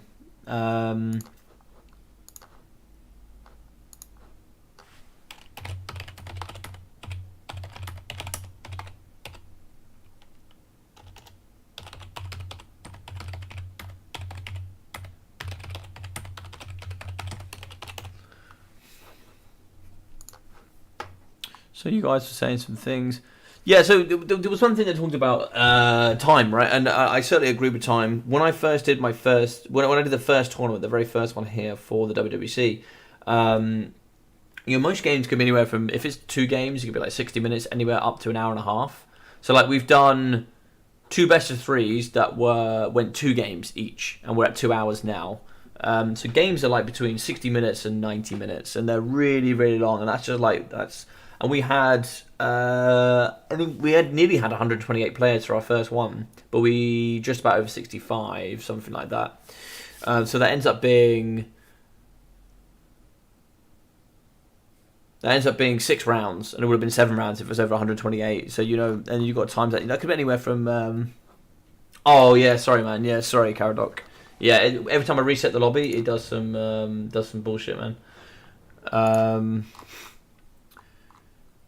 Black Ark. Oh, I like Black Ark. It's a good map. But yeah, no, like I was talking to like Moors and who else was I talking to? Sorry, the name eludes me. Oh, Samurai Warrior. I was talking to some of the guys about the length of the being between 9 and 10 hours, and I was like, that's just too much for people, right? To do all in one day.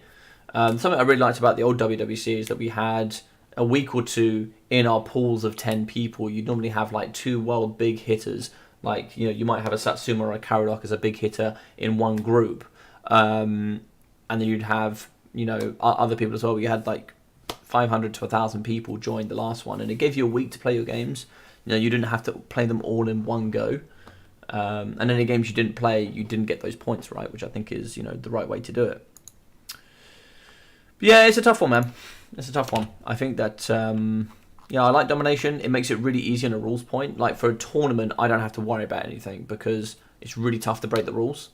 It's really tough to break the rules. Like, you have to really go out of your way to break them, which makes it, from a caster and a tournament host point of view, it's really easy for me, which is something that I value quite a lot.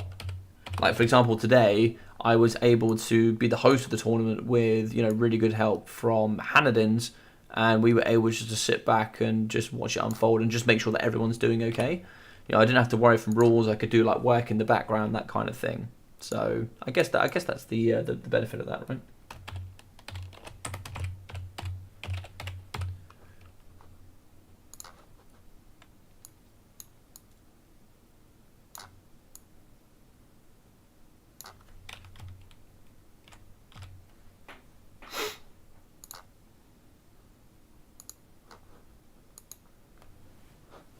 What else were you guys saying? Good thing about the last WWC is the multiple group stages. Organised their own games that suited them, and land would draw more newer players because they are familiar with them from campaign. Yeah, no, exactly. I can agree with that. And I think campaign is now more domination focused, like with all these capture points, etc. So I think from a game understanding, right? If you take domination versus land battles, the only criticism I have for land battles is the fact that there's such a steep learning curve. It's so steep. Like a lot of the guys that I train, it's like you need to know all of this stuff. Otherwise, everything is in the army building phase. You can maybe not have 1 or 2 units here or there in domination, and you could probably get away with it. But in land battles, it's so cutthroat. Like 50% of the game is build. Easily, if not more. Like, it's so valuable. Like, the difference between the people at the top of my short beards and the people at the bottom of my short beards, the biggest influencer there is land battle build knowledge. Strictly. Like, it is a massive difference. Like, there is more influence on that than anything else in the game, I think.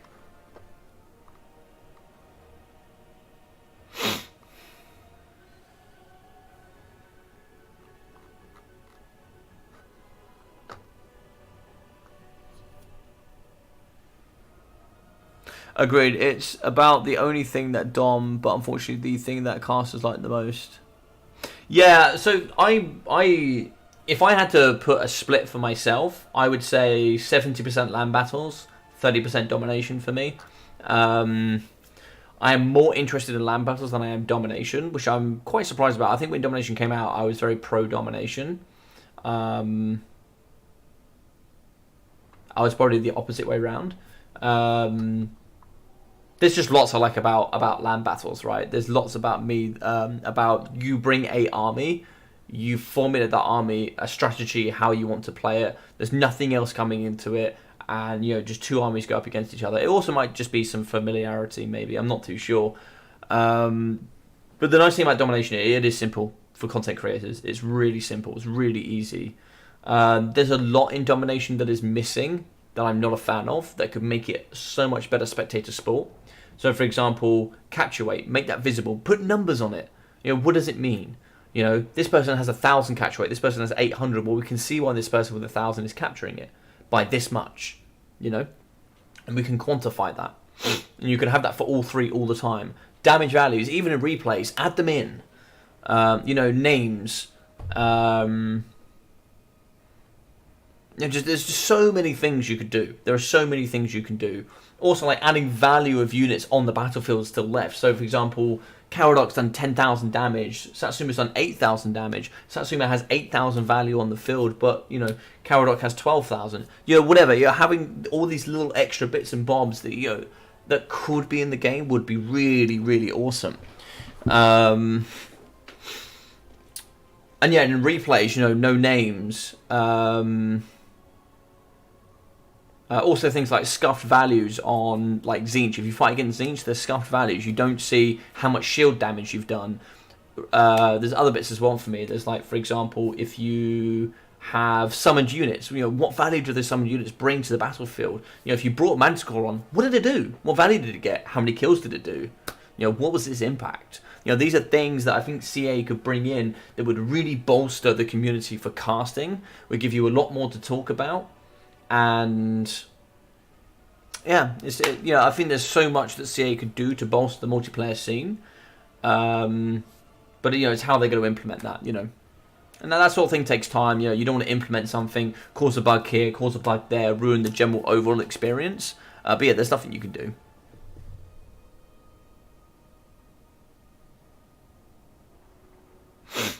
So Knighthood, it does exist. It does exist. So there is a mod you can bring, Knighthood, where you bring one army for domination. Here's my problem with it. We did try it. I think Intisti suggested it, actually. I did try it. I did dwarfs with it. And then what happened was I completely killed my opponent with no summons coming back in. And once I won the battle, I won the war. Basically, domination took so long that it had no real effect on the battle. Like, the domination element of it never won the game. It was all won by land battles, if that makes sense. The domination points just felt mute, I guess. But yeah. So let's jump in here. Satsuma's given me a couple of heads up. So, Karadok picked DOC, Demons of Chaos, Warriors of Chaos, VP, banned the Empire. So he picked High Elves, banned the Warriors of Chaos. So it's going to be High Elves versus the Lizardmen. No, that's not right. He's got Lizardmen up there. He should be Vampire Pirates or Demons of Chaos. It looks like he's going to be Demons of Chaos. I can see Demons of Chaos struggling there.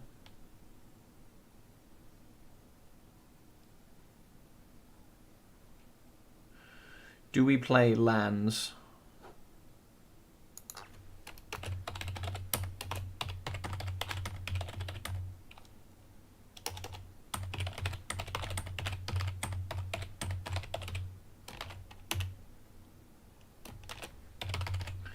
Let's give Hanadin a ping, see if he knows what I'm talking about.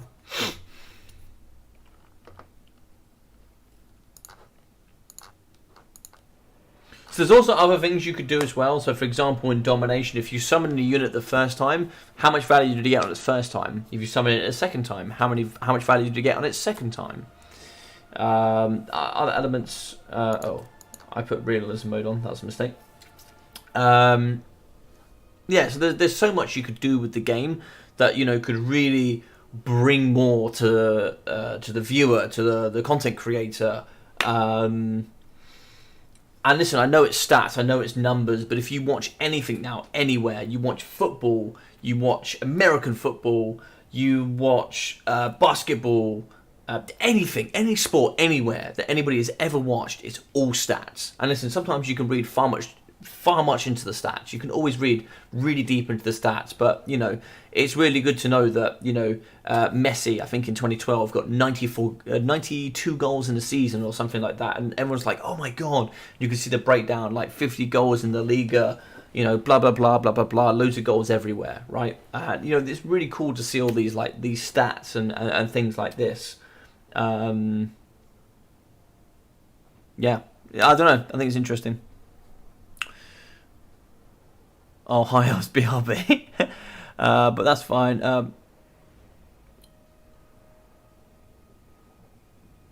If they ever make it so that I can bring a cookies well, yeah, we talked about that. But that's fine. We got Dom because of kite drawing and such. Well, listen, Knighthood, I think domination, and I will put my hand up and say it here, domination is best for quick battles.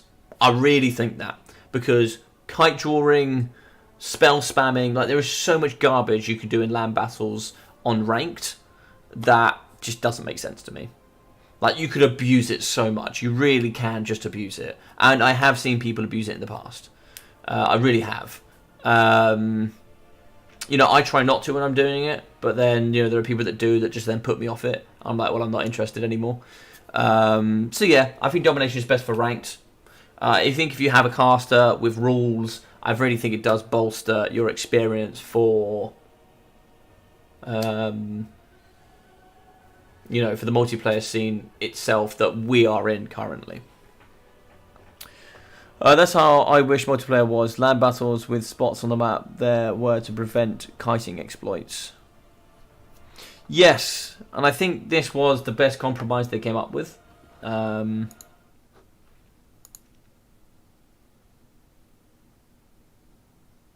Oh.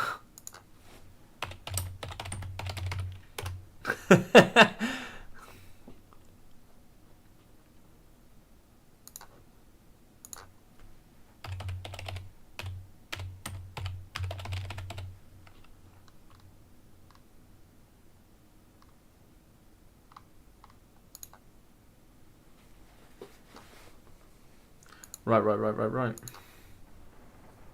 Dom maps don't have good Vanguard, which throws balance off. Also, some people like the army losses mechanic, and Dom removes that.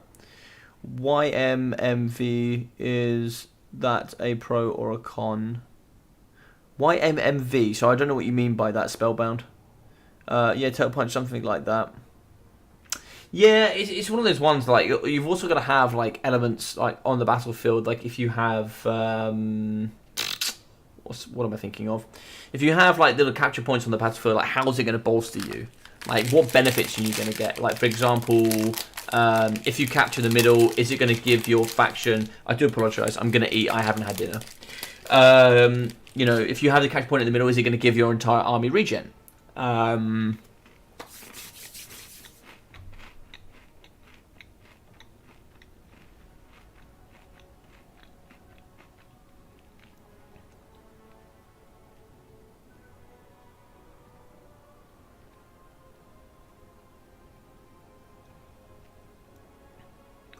The other thing I'll say on Spellbound, on your comment, on Balance of Power at the moment is not good. Balance of Power is really busted right now. With all the coaching that I'm doing, there's a couple of games where I've had it where I'm like Malekith on a dragon.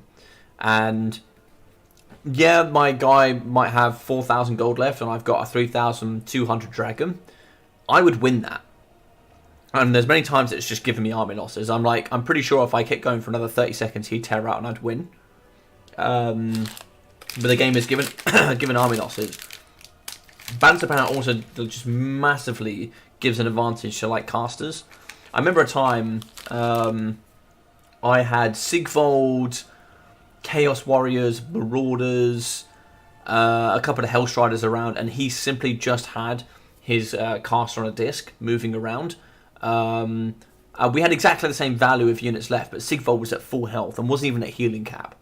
but the game thought on value we were even. Because the problem is the game is based on value, and like also with your caster, it takes into a factor winds of magic, abilities, all these kind of things, right? On how much value your unit has left. And the game thought it was even. But there was no way in hell that caster on a disc from Tzeentch was going to beat Sigfold in any country at any day of the week. He just wasn't going to beat him in melee combat, right?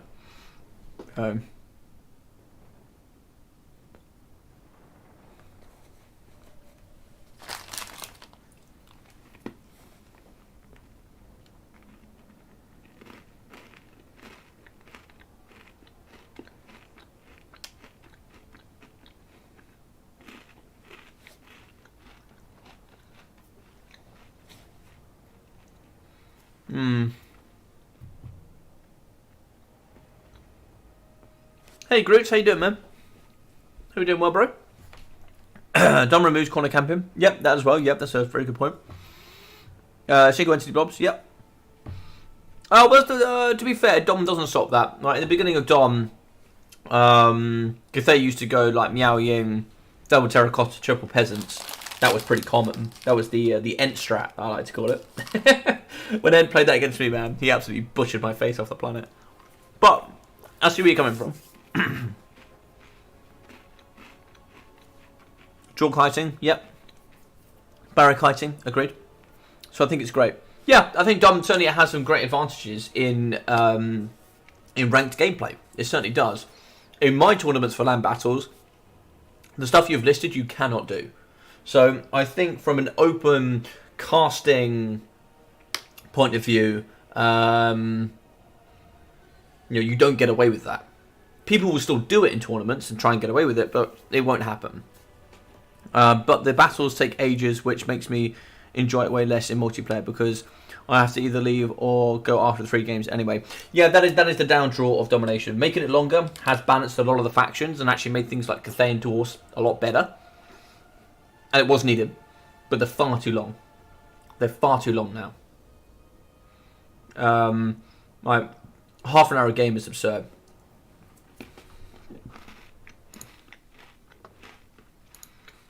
Let me just message Satsuma.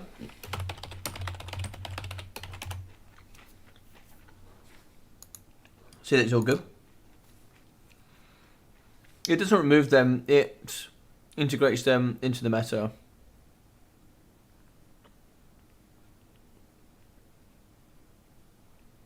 Yeah, I agree, Loopy. Right, line camping, forest camping, especially with the Wood Elves. Like, forest camping with the Wood Elves was a pain in my ass. Right, I used to hate it. Because I used to love playing Dwarves, right? And I'd go play up against the Wood Elves, which had a very strong disadvantage before the Sisters of the Twilight DLC. Like, it was like 95% Dwarf favoured, right? It was an absolutely horrid matchup. But, yeah, like forest camping with the Wood Elves, etc. was, pretty oppressive. Land Battles does bring in quite a few oppressive elements, that's for sure.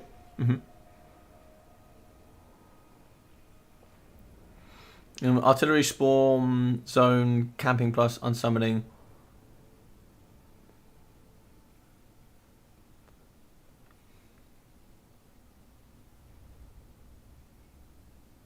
Yeah, so this is where I certainly agree with that, Grutz. I think for sure, like the biggest problem with land battles is we have to have external rules with an external rules council to make rules to balance land battles. That is the biggest drawback for land battles. I still love them. They may be a broken child, but I still love them, right? But yeah. There's a lot to it, man. There's a lot to it. So, we're going to be on the Dread ship. We're going to be on the Druchi area. Let's go over here. So with the Assert today, we're going to be having an Eagle Claw Bolt Thrower. It looks like Vicious Satsuma probably wants to put a bit of pressure here on 3. You can see actually that range is going to cover it. And having it here rather than over here means that if we do float over towards Domination Point 1 quite heavily, we can then, certainly rotate this round. What have we got here? Archers. So a 10% increase from 500 down to 450 gold. So, they're certainly going to be looking better. Spearmen, it's going to be really wide, really cheap, really cheerful. And you know what? Not sad about it. So Loft Sea Guard, so there's going to be 5 here in the middle, and we're going to have an Archmage of High Magic. That's going to be no Soul Quench, Apotheosis, and Armor of the Stars. Maybe Would Net of Amatop been good here? Would Light Magic have been good? It's a possibility. But also we went with Healing and Soul Quench. I mean, Soul Quench is very powerful, must say. So on the side of the Undead, we are going to have the Zombie Pirate Deco Mobs, Pole Arms as well. We are going to be having some of the Mortars. And looks like the Lamprey's Revenge here in the backside. I can't quite get onto them, unfortunately, for you guys. But of course, you know, the extra powder, regeneration, etc., making them, you know, rather powerful. Death Guard here in the middle. Of course, they're going to have the Hunger and the Frenzy, giving them all the good stats. And then the Vampire Fleet Admiral Pistol. Here, Invocation, Wind of Death, the Drowned Dead, and then the Black. Yeah, that's going to be it. Yeah, looking pretty good. Very interesting, we're going to start from this side. I would have thought we would have started over here. I thought Undead would do quite well in this area, but maybe not. Not sure, RTS, I'm talking about now in Dom. Oh, I see. Which is that from Dom?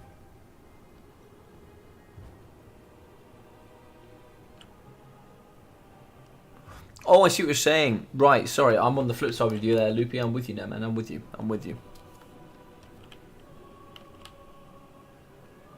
So for me, a lot of players that I play against, right, and listen, you know, I'm not... I have no idea what happened. I don't know why we drew. Oh, Cowdot got kicked.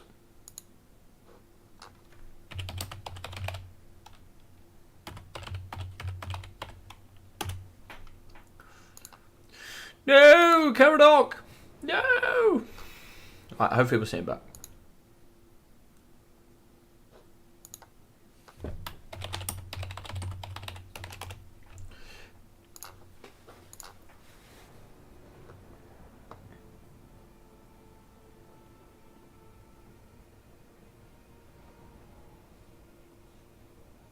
Yeah, you like a knighthood and it feels wrong, but you like it. That's probably why you like it more, knighthood, because it feels wrong.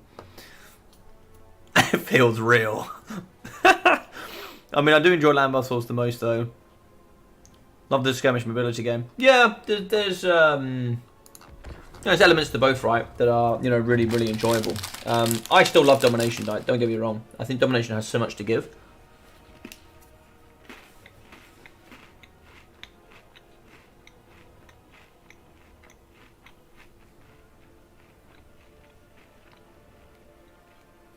Yeah, agreed, Spellbound.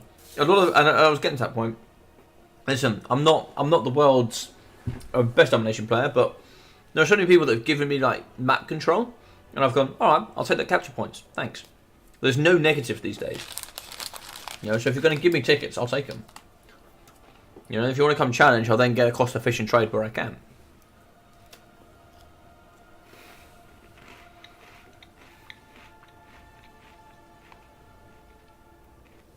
So the one thing that I find, which is sort of mellowed out a little bit, I find that people are either very strictly land battles or very strictly domination. I'm like, hey man, there's enjoyment to be had from both, for sure.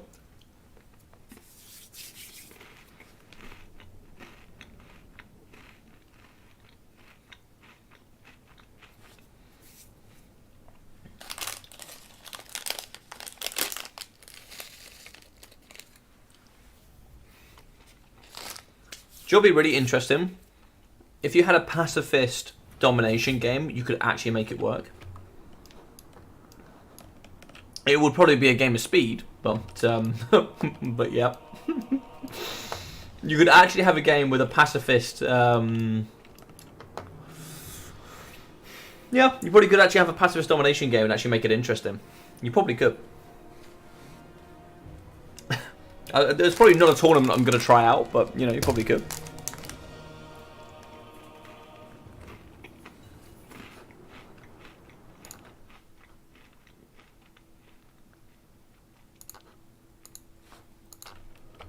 Oh, right. VP seems to be in position. High Elf seems to be in position. I think Caradoc might be struggling. I think he's having some PC problems.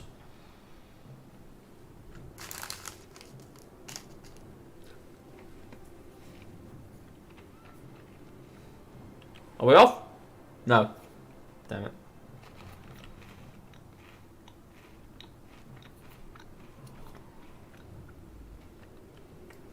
Hey, we're in.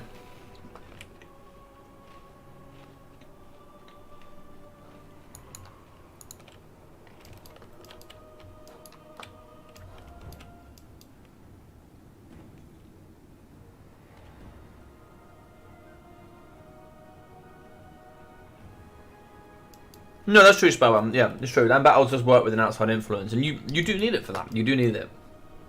Domination can be toxic as well. I certainly see your point, Loopy. It certainly can be, 100%. And I think there is, there is ways to curb it.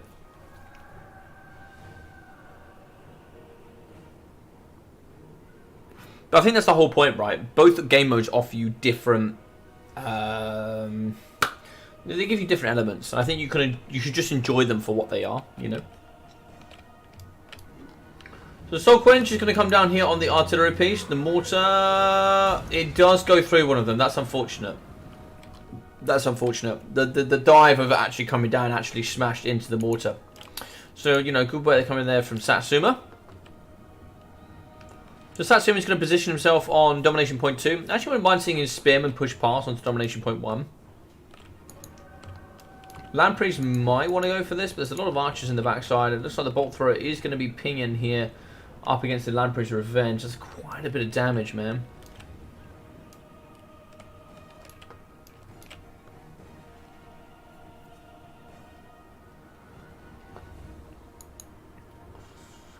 Yeah, the Revenge there taking a fair bit of damage from those artillery bolts. Carronade or two wouldn't be too bad to take out the Eagle Claw. What's he got? 380? Yeah, I think you get 440 for a Carronade. Or maybe it's 400 for the Undead. Not too sure. Yeah, it's 380 here for the mortars. Yeah, maybe it's 400. Yeah, there's another mortar down there with the Soul Quench. Soul Quench actually has quite a big, hitbox for itself, so it smashes through that artillery piece quite nicely.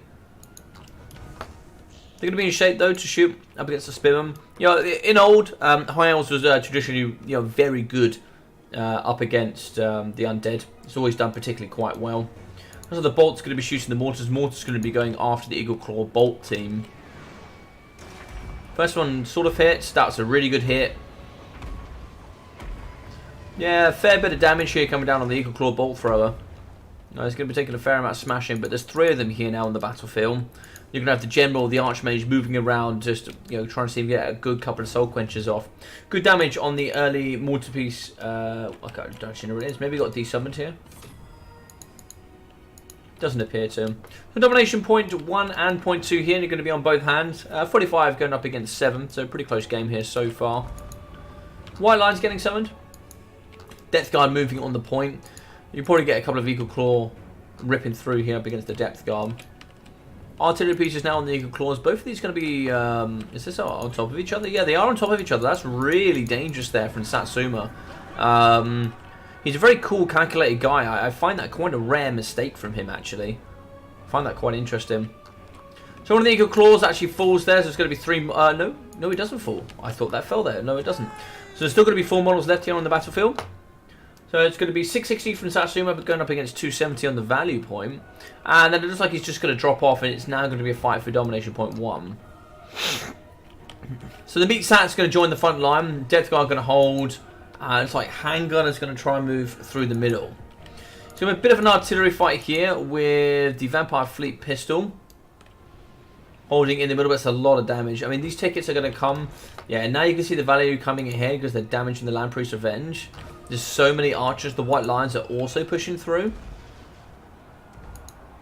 And the Death Guard really are getting smashed. They have to fight in combat here. So what's coming forward? Animated Hulks, more Depth Guard, and the Deck Bombers. Now, how are we going to get around and abuse this is the question. The struggling thing for the Undead is the mobility point. The Death Guard are going to come back to that invocation. It is an invocation to heal them back here to health. They are going to get into the front, and they will heal in combat. I just think it's a little bit too late there for Caradot, but it is very late for him here for sure.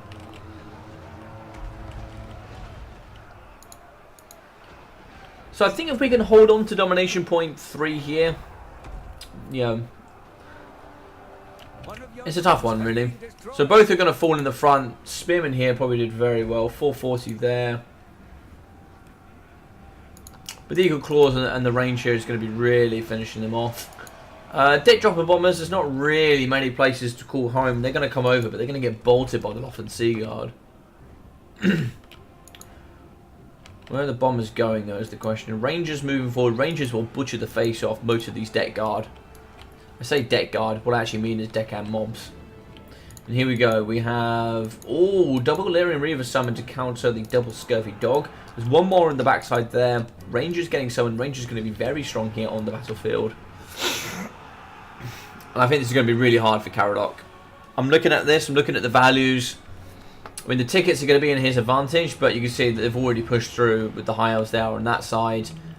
And I think it's just going to be a matter of time before we get here. I mean, the values are coming back. No, it's looking tough. I think actually Fellback's going to do quite nicely here. Loft Sea Guard archers shooting in the middle. You can see the Rangers taking a couple of bombs there from the deck droppers. So lots of bombers going to move through. Now, what's the Archmage going to do about this? She's probably going to try and dive and intercept. It would seem not. She's going to maybe try and move across the battlefield. Lots of damage here on the Vampire Pistol Captain. I wonder why he's taking so much damage. We can see here in the middle, Death Guard now moving through. Animated Hulk's going to be fighting with lots of armor piercing. Bit of a mistake here. Quite a few units stacking on top of each other. Death Guard pushed through the Spearmen. Some Eagle Claw Bolt Throwers have really come round the corner here. That could be quite worrying indeed. A couple of infantry summons here in the backside by the Admiral could be certainly quite strong indeed. In the middle we have Illyrian Reavers getting ready to get round the corner. Also going to be slightly capturing Domination Point 1 here. It's a little bit worrying looking forward there from Caradoc. Caradoc's going to get Animated Hulks, Pistols and Scurvies to come forward. It looks like the Illyrian Reavers going to be collapsing on the mortars and... Oh, he doesn't get it off. He doesn't get it off. That's going to be free value there for the Illyrian Reavers. We do get one off. We do get one off. Fleet Pistols on his own. He's now going to be probably forced to engage up against the Archmage on the Eagle here. She could actually get in and finish it off, but it's like it is going to be a summon here of the Deckhand Mob to try and see if we can free him up as much as possible. Animated Hulks charging across. If we can pin in the Archmage, we can actually thump her really hard with the Animated Hulks. She needs to get back up in the sky. She needs to get back up in the sky now. So we're going to be capturing the Undead. Oh, the Archmage gets away. Okay, she does get away. Death Guard on the point. Actually, wouldn't mind seeing the Death Guard push across, but it looks like they do want to capture Domination Point 3. One here going into the advantage of the High Elves. But it looks like the Deck Dropper Bomber is going to be absolutely smashing on the Loft Sea Guard. They're absolutely having a party here. Deckhand Polearms just getting absolutely thrumped in the back. And it looks like Liru is going to be clearing up some of the zombie pirate deckhands. The Lord falls. That's going to be lots of winter magic there. Unfortunately biting the dust. We might see him summoned back soon. And it looks like the Eagle Claw Bolt Throwers are going to be dropping in Domination Point 3 going here into the Undead. 9,000 up against 6.5. It's not looking fantastic, I must say so. More Death Guard getting summoned here. It looks like more Polearms coming as well, but at what sacrifice? It looks like actually the Scurvies are going to save Domination 1. They're going to dive straight into the Rangers and they should break them here. So that's going to be the break. That's going to push them off and that's actually going to get them the recapture. One of your units has been destroyed. So still not quite captured the bottom. The High Elves looks like they're going to be regaining control here. White Lions will absolutely thump up against the Depth Guard.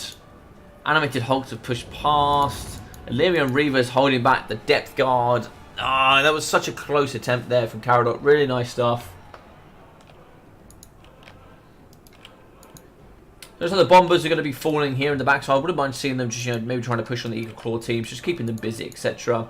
Archer's going to be shooting here. Yeah, I think that's the end of the bats there. One of your units has been destroyed.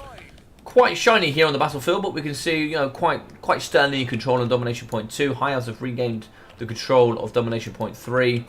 And it looks like the Scurvy Dog's going to be falling up against the Illyrian Reavers. Illyrian Reavers probably capture Domination Point 1 here, I would have thought. And once they've captured Domination Point 1, yeah, it's probably looking pretty rough here, I would have thought. Lots of damage on the Illyrian Reavers. They're still going to be capturing, though. Wouldn't mind just seeing them just holding. 12,000 up against 7,800.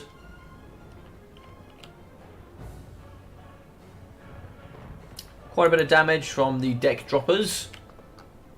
Dropping the payload there. Domination point 1. Looks like there's going to be a couple of gunners in the back firing up against the Illyrian Reavers.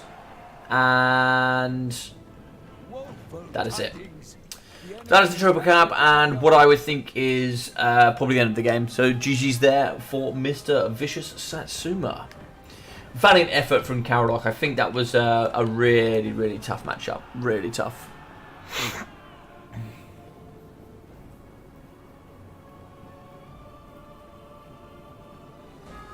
One of your units has been destroyed.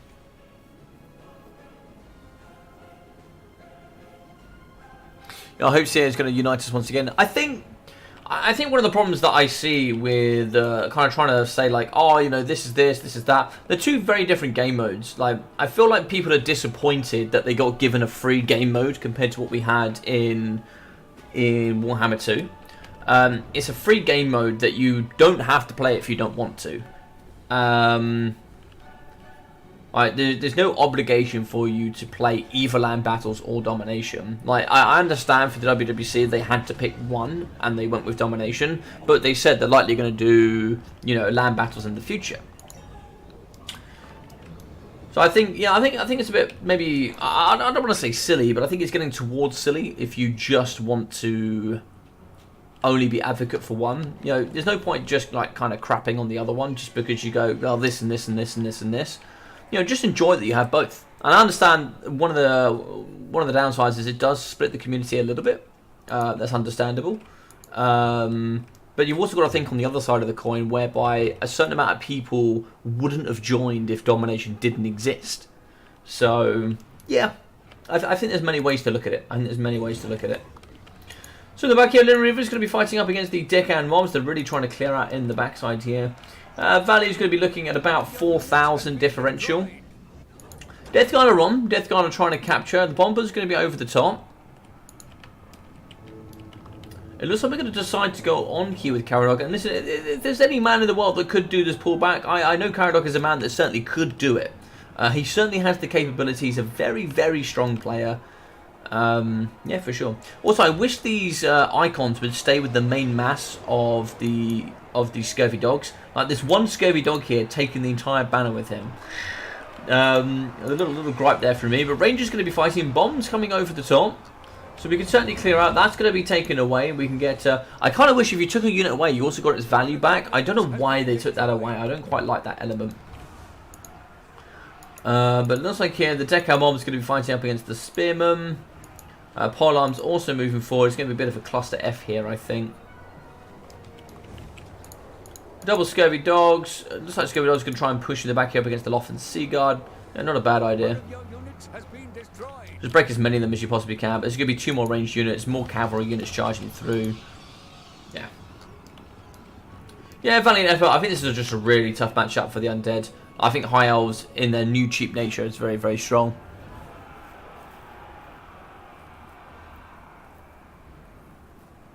Oh, yeah, 100%.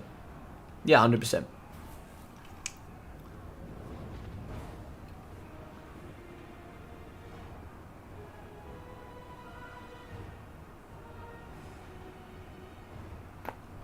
You know, I think that's good as well. Like, also giving hosts options, because, like, for me, like, let's put it in the perspective of Turin, right? All of you will know Turin that watch me.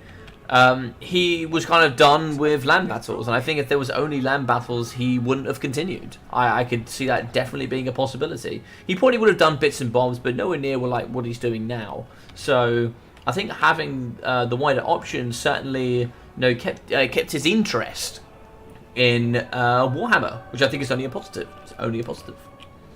So we're going to dive on. We do get the capture for the Vampire Coast, and then he's going to end. Well, valiant effort there, Mr. Karadok. I do appreciate that. I think that it's a very tough matchup for the VP. Very, very tough.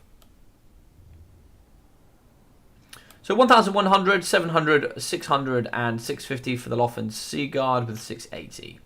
So 450, 300, 300, 500 for the Archers, with the Spearmen coming in at 280, 400, 100, 780. That'd be the one that killed the Lamprey's Revenge. So 1,000 for the Eagle Claw Bolt Thrower, 650 and 880. White Lions, 755, 350. 650, 1.1, 720, and 450 there for the Illyrian Reavers. 460, 100, 400, 200 for the Rangers, and then just some more Spearmen in the back pocket. So you can see there quite a few units. Certainly saw some buff for the high elf roster. If you enjoyed the stream, smash that like button. If you're interested in some more Logic content, leads, coaching, looking for some games, check out the Discord. Yeah, so if you want any of that in regards, that's Shorebid League. I also do a competitive land battle tournament, which is going to be the Battle Mania. That's my tournament that I host, and it's very much unlike any other tournament you've ever played. Every single week, it used to be every single Friday, I host a tournament. You come and play, and depending on your position when you finish, is how many points you get over the 4 weeks. The ones with the most points get to the final, which is super exciting. And then for the final, there's always prizes, So 850 here for the Vampire Fleet Pistol, nothing for the Land Priest Revenge, 900, 800 for the Death Guard, 700, 500, 200 for the Mortars, 300 for the Pole Arms, otherwise 100 across the board.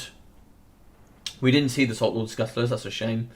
The Bombers, 1.3, 780, 600, 200, Animated Hulks, and Scurvy Dogs always do well.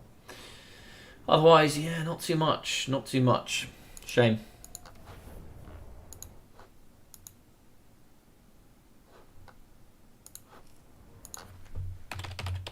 So Crossing of the Sea Claws next. And that's going to be the big 1-0 there for Mr. Satsuma. So if Satsuma here does pick up another win, he'll be today's champion, and he'll be solidifying a spot in the final.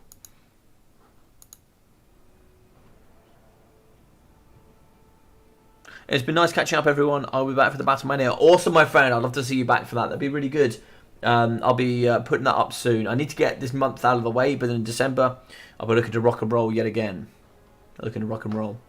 I will also be having more land battle action, so as you guys know me, I do a lot of things with ODM as well, so we'll be having the ODM boys coming back, and yeah, we'll be doing some more matchup battles, especially with a lot of changes that have come in. Be good to see, like we did Slaanesh High Elves, we did Tzeentch Dark Elves, we did Warriors of Chaos against Skaven. Yeah, we were doing one matchup per week for the land battles. It was really fun, Hopefully we'll be getting some more going. I think we had an idea of doing like Tomb Kings against Wood Elves, was quite a fun one to come. And yeah, there was a bunch more. Yeah, for sure.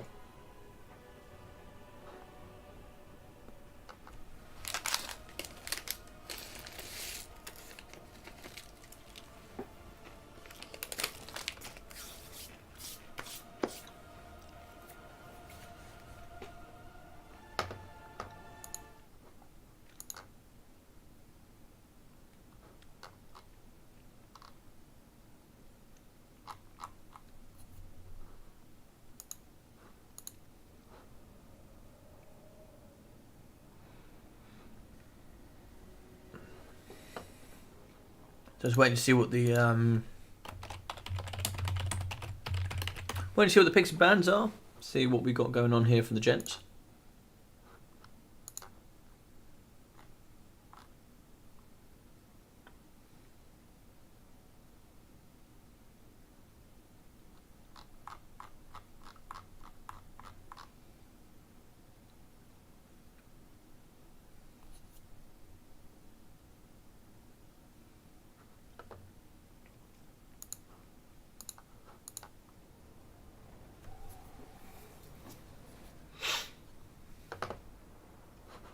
So let's go through the picks and bans again here, and I'll probably try and see what we can maybe have a think about what Satsuma might do.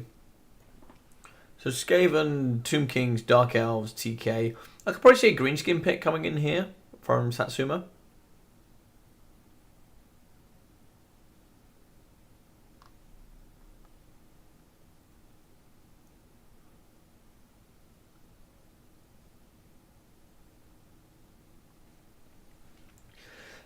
I could maybe see a Greenskin pick coming in from him. I think he likes Greenskin, Skaven, maybe Dark Elves. I think Dark Elves is always quite a strong one that doesn't always get banned. So maybe like Greenskins, Scave, and Dark Elves. I could see that certainly being a thing.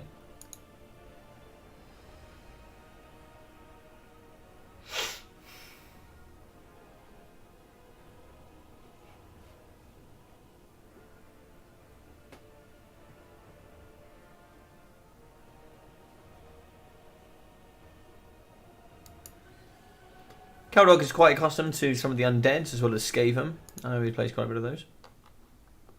I picked Slaanesh, the Warriors of Chaos, Norsca, and banned Slaanesh. Very interesting. Awesome stuff. So what can we see here? I can certainly see a Warriors of Chaos ban pick Norsca. You don't have a Norsca mirror, or you'd have Slaanesh versus Norsca. I could certainly see that going quite well.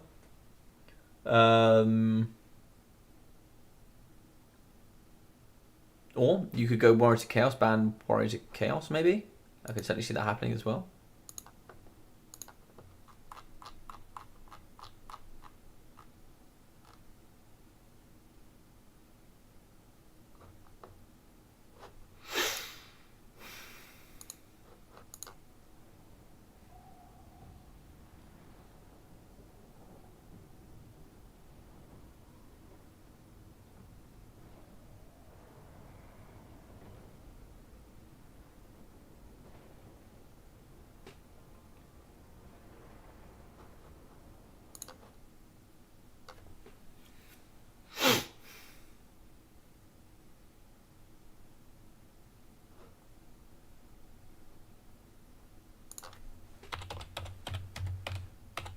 Alrighty, looks like it's going to be a Warriors of Chaos mirror. Very interesting. Very interesting. So, crossing the sea claws of the with a Chaos mirror. So, I think it's going to come down to it's going to be a Marauder Chaos Warrior spam, backed up by Skirmish and Lord Choice. You could see either. You could see any. You could see a Bellicor here. You could see a... Well, Sigval would take away us, and I don't know what you'd see here. Maybe. Just have to know what you'd see. Probably a Bellicor. Probably. Probably a Bellicor, I would imagine.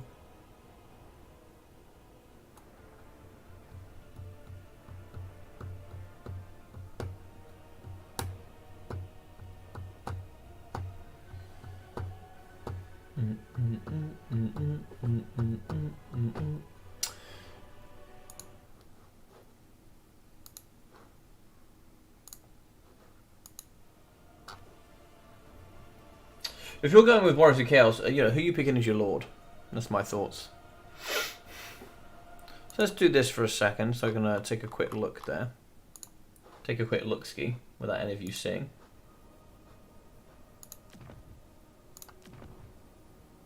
So there's quite a few Lords that are undivided. So you got like Bellicor, you got Archaon the Everchosen. I think Kolek you could also pick. I don't know where Kolek comes under all of this. Nowhere, I think. Yeah. So you could pick Kolek. I don't think you go a regular Chaos Sorcerer Lord.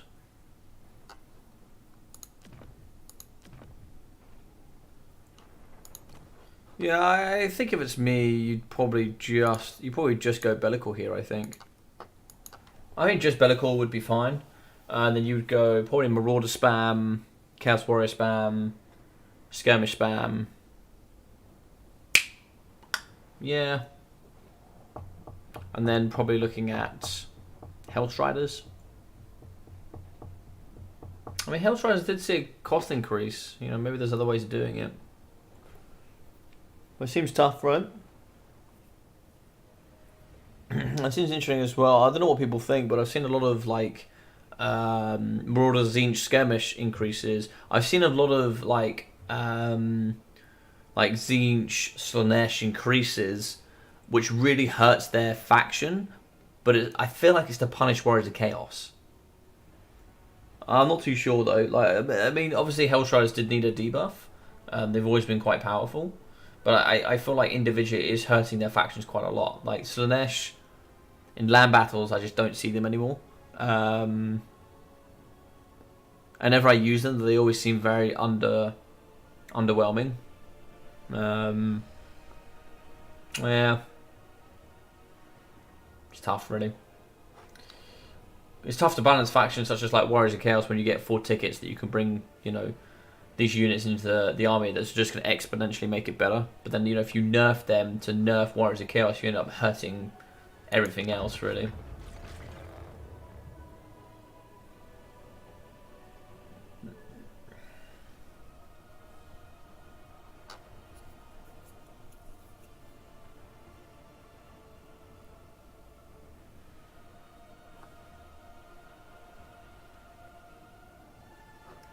So I'm ready when these gents are.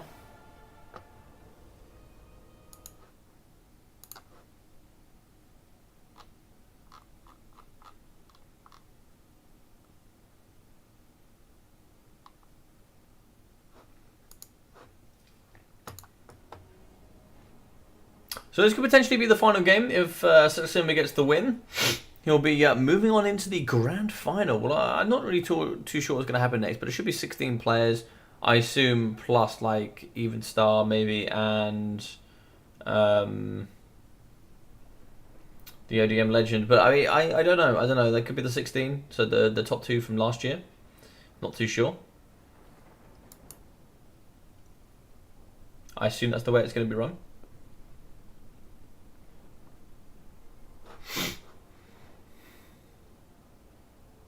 Hey, Eldelmo, how you doing, man? Hope you're doing really well, buddy. Of course, you got to be chanting for the boy, Mr. Satsuma. He's done very well so far. He's done very well since I've seen him on stream. He hasn't dropped a game yet. He hasn't dropped a game.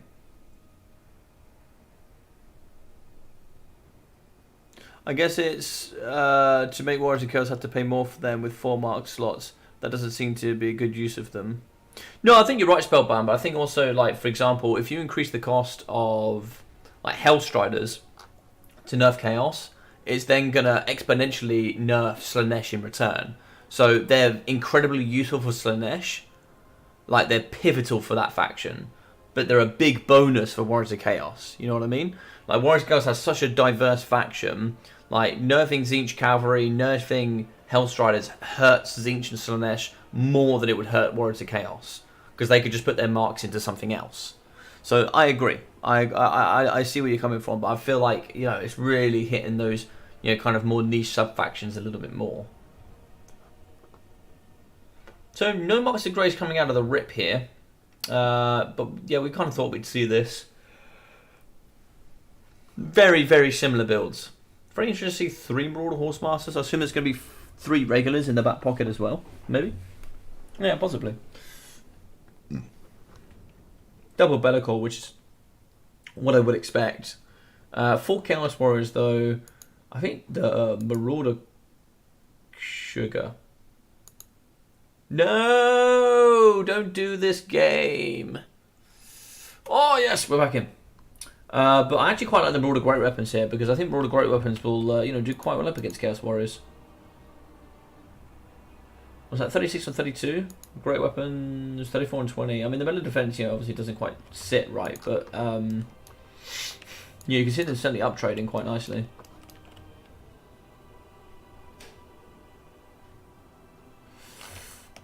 Yeah, this is going to be tough. I mean, Horsemaster is certainly needed to challenge Bellicor. It's going to be an interesting game. So in the red here, we are going to be having Caradoc. This Bellicor is going to be having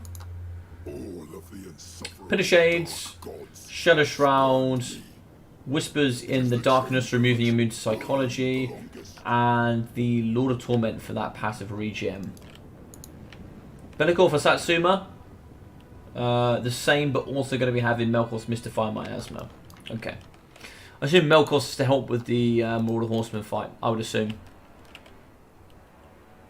Hey! Konnichiwa, how you doing, buddy? All the ITK boys are in here. I like that. I like that. I like that. Got any VM boys in here?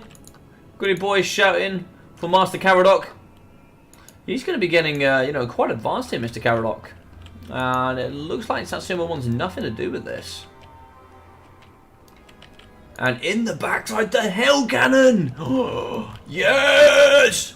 My boy! Look at this. Look at the Chaos Dwarfs in their little pointy hats. So he's going to be charging across the battlefield, and that's going to be a nightmare for the skirmisher of Satsuma. That's going to blockade half the map from Satsi, and we can see here that Marauders are going to be getting onto the point. The regular Marauders are going to beat the Great Weapons, but the Great Weapons obviously will do very well up against the regular Chaos Warriors. So he's going to hold Domination Point 1, but for how long, man? Oh, this is an absolute Shadicus play here with the Hell Cannon. You might see one Bellicor try going around the outside to butcher the Hell Cannon, but I don't know if you see it being the risk. We've got a Vanguard deployment here. We certainly could smash back on the Marauder Horse Masters. What sort of tickets we got in the pocket here? 1,000. Oh, 1.2k just went in. What the hell did we summon here? Oh, 2 of the throwing axes. Okay, okay, interesting. More there for the infantry game. So we have 1,100 here for Karadok, and he has to be careful. He needs to save some in case the Hell Cannons do need to be kind of saved here.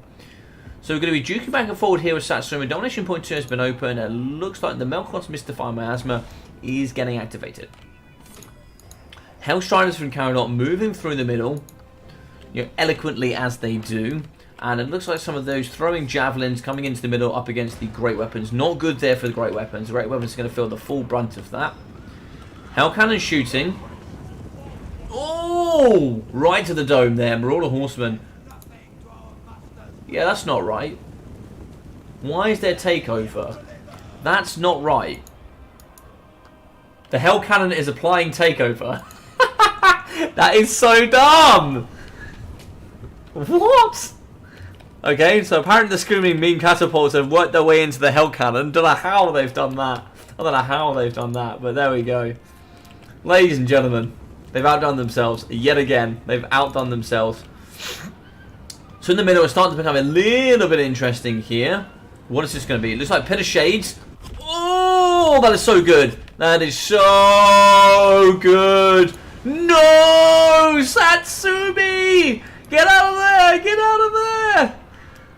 Oh no. Hellstriders, though, going to be nice and close. Going to kind of poked and stroked by the Horse Masters. Yeah, I don't really want to take too much. Oh, dear God, this could be a problem.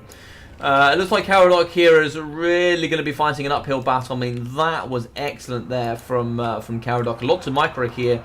You know, just a split-second miss, and we're going to be 180 tickets up against 80 here for the RTK Legend.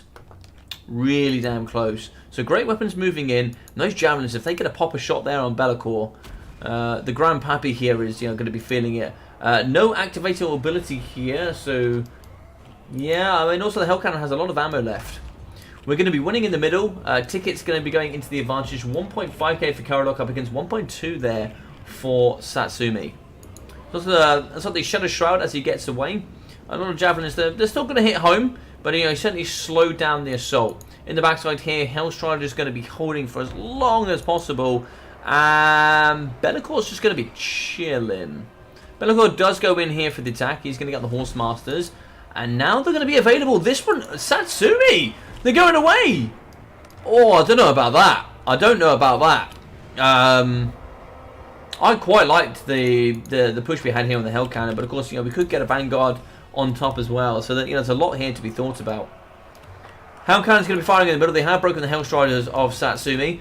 2 here and 3 are going to be under the capture. Great Weapons on over here.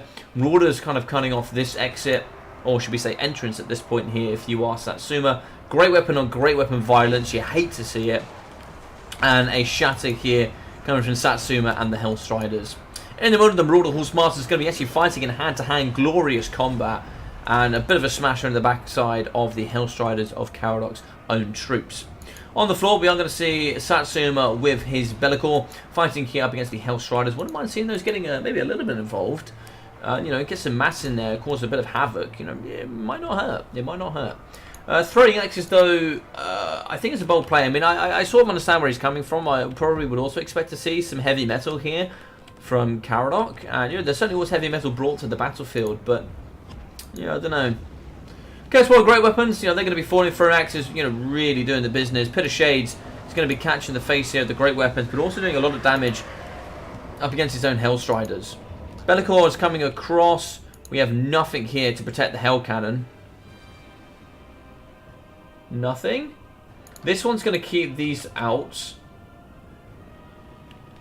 Oh, he's going to go for the rear charge. He's not going to go for the Hell Cannon. He is going to go for the Hell Cannon. Do we have a summon in the back pocket? This is going to get desummoned. This is a very common strategy, so you actually don't get the rank up. So you're not going to get that experience there from Marauder Horse Master, but it took him so long to get around the corner. Domination point 2 does get taken over, but it's sort of a 2-to-1 value here. 500 tickets up against 250. Satsuma is now taking the lead. The cold and calculated killer is back at it again. Now, is he going to be getting back into this? I'm a bit worried about his middle core here. It's not looking fantastic. Pit of Shades catches quite a few of his own units. Yeah, most of that mid-kill is not looking fantastic. Armored Chaos Trolls, big fan. Big fan of these bad boys. They're coming out, and they're coming out strong. Now, Hellstrider is going to dive forward to the battlefield. We have some of the Royal Horsemasters in the back, but we really are pinned into the back here with Caradoc. We have 1 unit on Domination Point 3. We have some great weapons and some Hellstriders coming across. I don't know, man. I don't know. Forsaken diving in. Throwing axes do manage to beat the Marauder Horsemasters, and now we're going to dive for Domination Point 1. We could go for an outside game here. I've never seen it work on this map, but we certainly could go a 1-3 split. If you get enough infantry to split up and hold, it's possible. I don't think the Hellstriders go in here. I think you move the infantry in, deal with that, get these round the corner, and just have these as more as a backline sweeper. Horsemasters break. Do they go off here, though? They've got leadership. They do go off. They could have been a late game player. So Domination Point 1 here is going to get captured. We're going to move in with more cavalry. What sort of response here do we have, though, from Satsumi? So, great weapons on the floor. Throwing axes really low on ammo, not much health. Armored Chaos Trolls will prove to be a problem. Great weapons will do well there. Be'lakor on Be'lakor action. And it looks like Be'lakor here from Caradoc is really suffering. Armored Chaos Trolls coming across. Hellstriders from Satsumi have been broken. Great weapons just kind of floating around in the backside. And then it's like the Forsaken to come over to Domination Point 1. We're actually going to be capturing gently in the middle here with some of the Hellstriders. These Hellstriders are going to get away. It looks like Throwing Axe is going to be dominating in the middle. We actually take these ones off the battlefield. And now Hellstrider on Hellstrider violence, and we can actually start capturing the middle here. I think we're just one step behind. I think that Satsuma is just, you know, one of them is playing chess, one of them is playing checkers here a little bit. Not quite, but it's sort of like, you've done this, I'm now doing that. You're now doing this, well, I'm going to do that. And it's sort of like back and forward, back and forward, back and forward. It's really, really close stuff here. Double Hellstriders, so 2v1 value. Armored Chaos Trolls coming across though. I'm a bit worried for the Hellstriders. They have okay AP. And the AP is okay. Charge bonus is going to be going up thanks to the Soul Hunters. But what do we have here for the later stages? We're going to regain control of the middle. Hellstriders dive into the throwing axes. We're going to have to throw Hellstrider on Hellstrider action. Great weapons of the Chaos Warriors come through. We do get Domination Point 1. 3 is still open, but getting captured here with Satsumi. So Satsumi is going to take 2. I think now we need to go for the middle. The middle is on. Yeah, so we're going to go on the left-hand side. We're going to try and push in. Armored Chaos Trolls are going to be a problem. And I think here, Satsuma is going to take this, I think. Forsaken, I think Forsaken have to rotate. They have to come to the middle. Yeah, you want to protect Domination Point 1, but you need to in the middle. So Pit of Shades here on the point. Pit of Shades is going to catch the Marauders. It's also going to catch the great weapons. Nice cast there coming forward from Caradoc. Caradoc is also going to be losing the value trade on the Be'lakors. You can pretty much negate the damage value difference there. That's the difference between Be'lakor and Be'lakor. That's pretty much it. There's not much else in it. Throwing axes in the back are broken, but so are the other 2 units. See, this one shatters. Are these throwing axes going to come back? 23 leadership, they should come back. Yeah, so the Forsaken are now coming to the middle. I think they absolutely have to. I think they absolutely have to, and you have to take this point ASAP. So Be'lakor's on the floor. It looks like the other Be'lakor is going to join. He's going to get hit in from behind here. Ooh, that hurts. That hurts. He should be able to get away here, though. Yeah, so he is going to fly. But now it's a foot chase. He can't really afford to fight here. Be'lakor and Be'lakor action. Caradoc has to get out. Hellstriders, Melkor's Mystify Mazda, which actually proved to be a pretty decent, but we've obviously seen less Pit of Shades. So Be'lakor Satsuma, 2,900. Be'lakor of Caradoc, 2,750. So toss-up here. It's a real toss-up. Domination point 1 is still holding. Satsuma needs to go for this. This is free money right here. This is free money. This is Bitcoin in the middle. Don't go for it. But now over here on the left, we're going to be having great weapons holding here. Some of the Hellstriders moving over. You can probably do with desummoning those at this point. But this is free money over here. This is free money.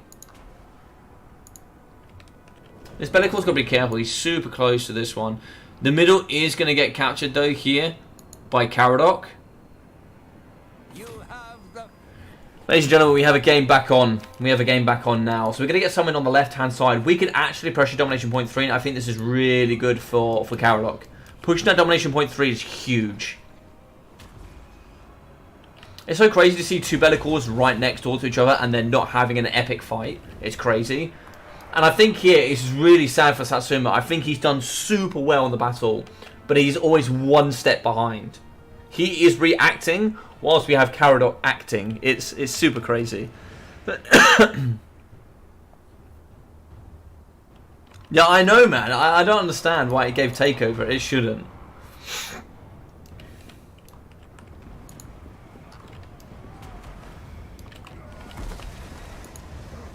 So the Shadow Shrine has been activated here from Be'lakor. Going to get the same from the other one as well. He's going to try and get away.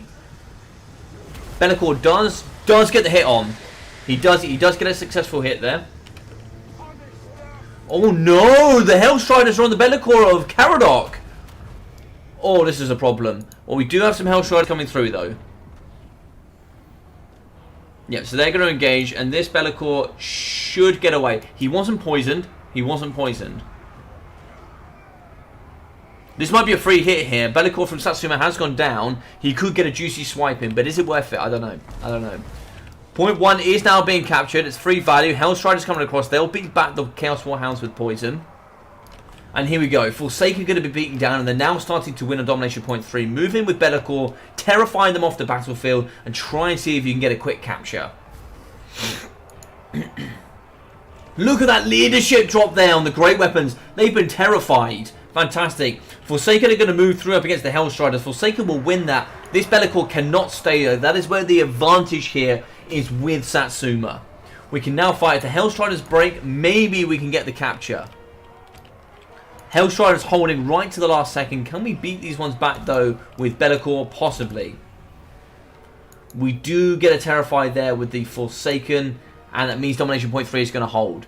Point 1 here is still going to be in Caradoc's favour. Man, this is a close game. This is a close game. In the middle, Armoured Chaos Trolls coming across. Marauders have broken, but we have great weapons that can fight here up against the Armoured Chaos Trolls. Chaos Trolls do not have much leadership.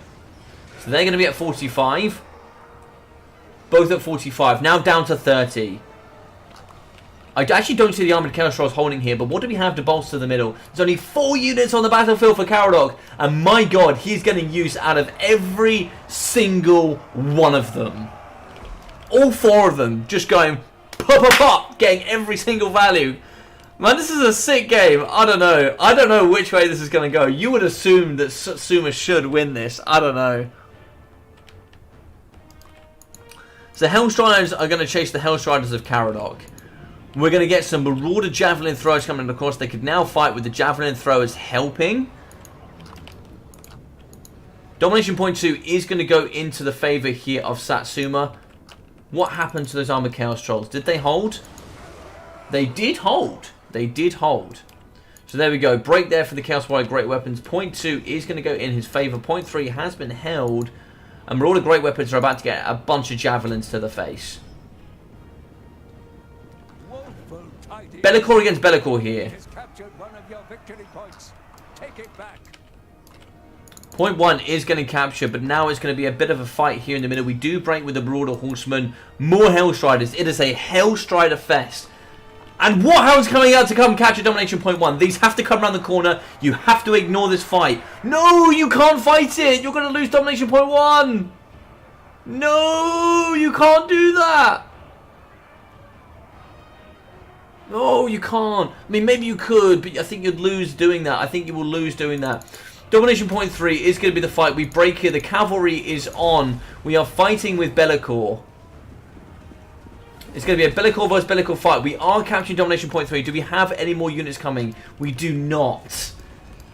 1,360 up against 1,190. I think in this current rate, if we take a single capture point here, which I think we're about to do, which is why we couldn't fight here. If we take a single one, I think we win here with Satsuma. Do we? Yeah, I think we will, because I think it will take too long to capture it back. I'm doing very quick maths in my head. Domination point 3 is getting captured, though! Oh, Hellstriders are coming through! Oh, I don't know. He's really having to flood resources. Really having to flood resources. Hellstriders are on. Hellstrider on Hellstrider violence. Chaos Warhounds have forced units to go over to the side. Caradoc summons another unit. It's another unit of Hellstriders.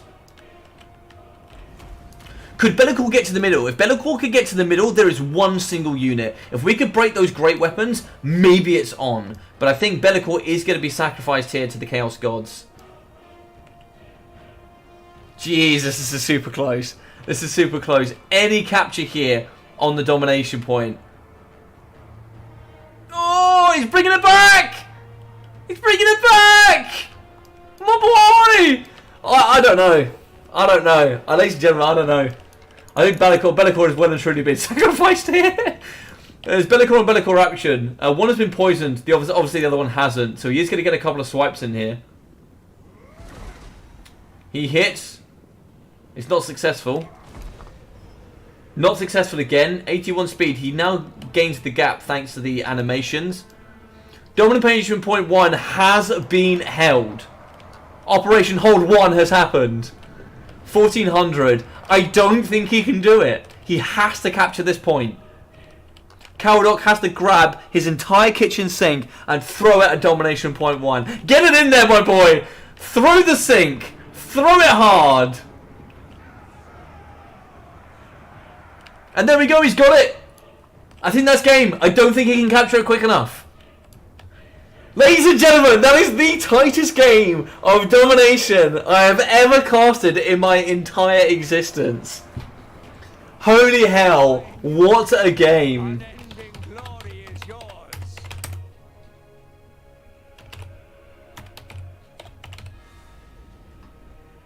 Oh, I think we lost it. That's alright, I'll save it. Oi, yeah! Okay, let me save that game. Jesus, what a game. What a game. And you know what it was? Do you know what I really think the clutch moment was? That Hell Cannon, man. I'm going to tell you now. The value wasn't insane. But the Hell Cannon changed the entire dynamic of tickets, map control. It was insane.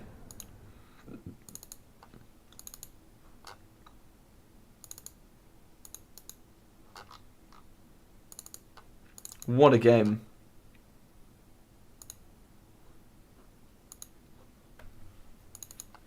Let me just save that quickly. That was insane.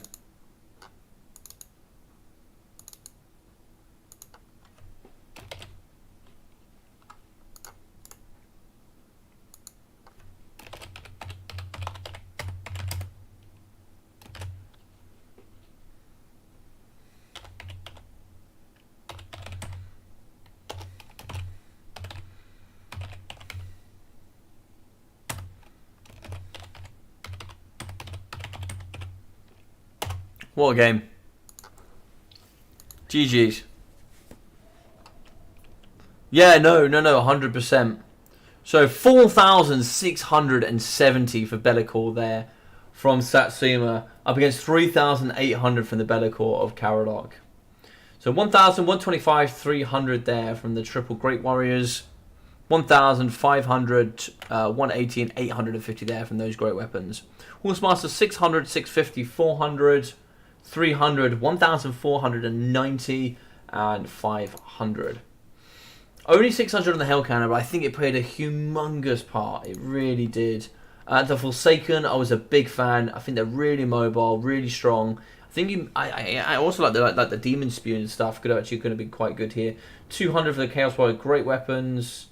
1,500, 1,800, 1,000, and 2,365 for the Hell Strider. It's getting so many chevrons.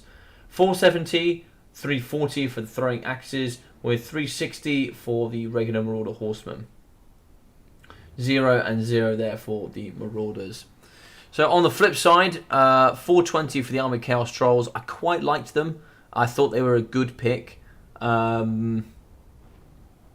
Yeah, it's tough, man. It's tough to know what maybe could have happened. But we saw here 500, 320 from the Marauder Horsemen. So 2,100, 2,000, 1,800, 2,100. So the Hellstrider game was certainly won by Satsuma. That's for sure.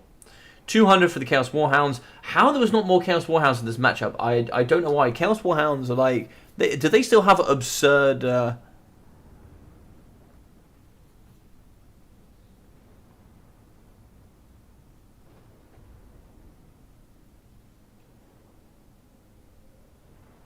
in case anybody wondered, I tried to unsummon Bellicor at the end, but he flew over the hill and it cancelled it. Oh! I didn't realise. But yeah, man, Satsuma, what a game, man. What a game.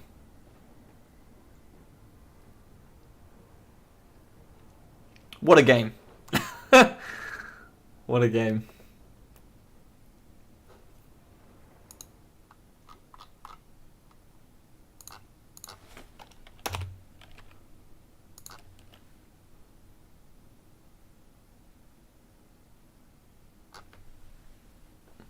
Right, so that should be one apiece, and we're going to go into the final game now.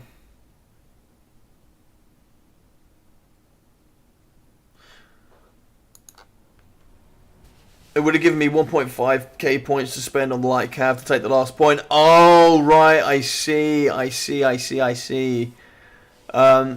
man, that's a shame. That's a shame. So, because he flew over a construct, it didn't get it. I see. Right. I'm with you now. I'm with you. Damn, that's a shame, man. But, man, a hell of a close game.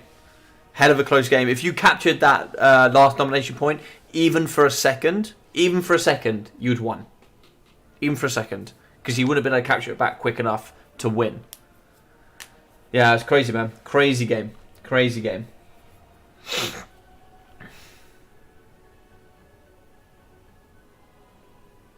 So the last game is going to be on Battle for Itza.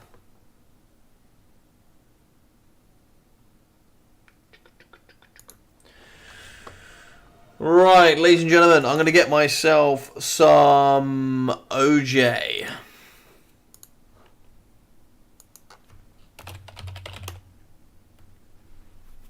So stick with me. It's going to be the final game. Whoever wins here goes to the final, which is going to be insane for whoever wins. So, kind of stick around and find out, guys.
Alrighty, we're back. Let's have a look what the boys have been up to while I've been away. It looks like it might be a Slanesh Bira.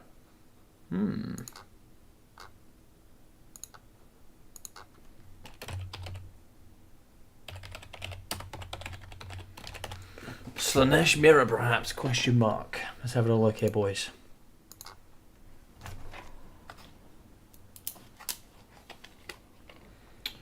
Time for me to get the OJ out. The boys not had much to eat today, so time to get some of that good old vitamin C on board.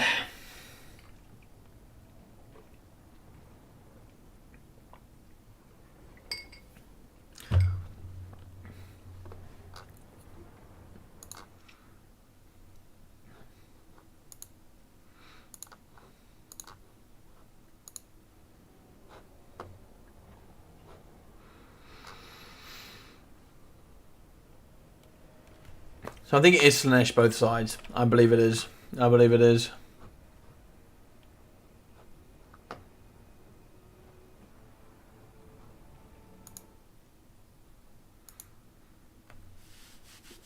So what do you guys think? Do you think it's going to be Mr. Carrot taking this, or is it going to be Mr. Satsuma? What are we thinking?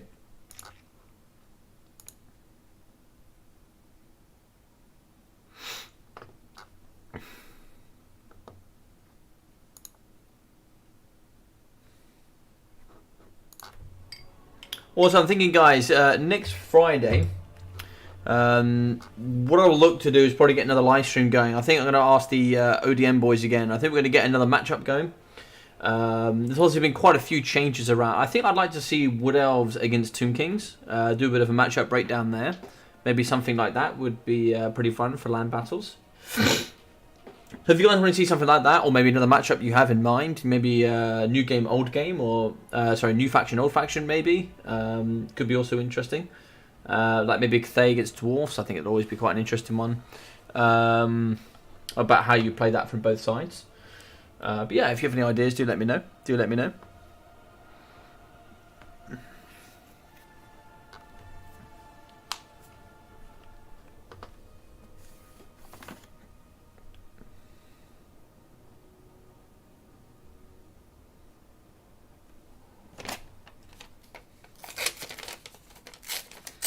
I assume both the boys here are thinking in depth about their armies. You know, I think it's going to be looking rather similar across the battlefield. I think you're going to be seeing devoted marauders.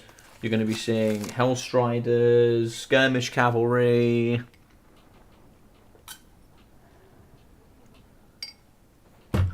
Yeah, probably something along those lines. Sigfold, maybe. Yep, he picked High Elf, Slanesh, Norsca, band VP. I picked Slanesh, band Norsca. Oh, okay.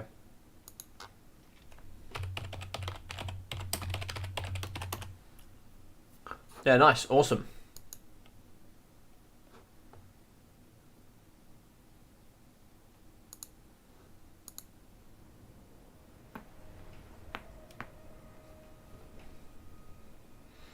Looks like Satsuma is ready. I'm ready. Are you guys ready? Are you guys ready?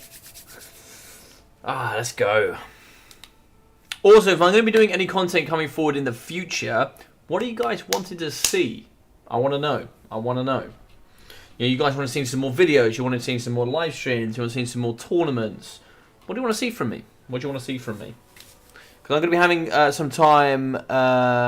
Nice, Michael. Nice, man. I'm ready, bro. This is going to be an interesting one.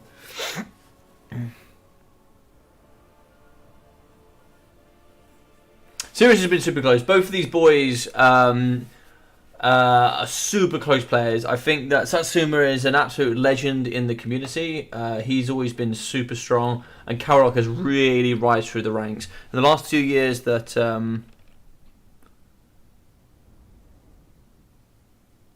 So two things we've got coming.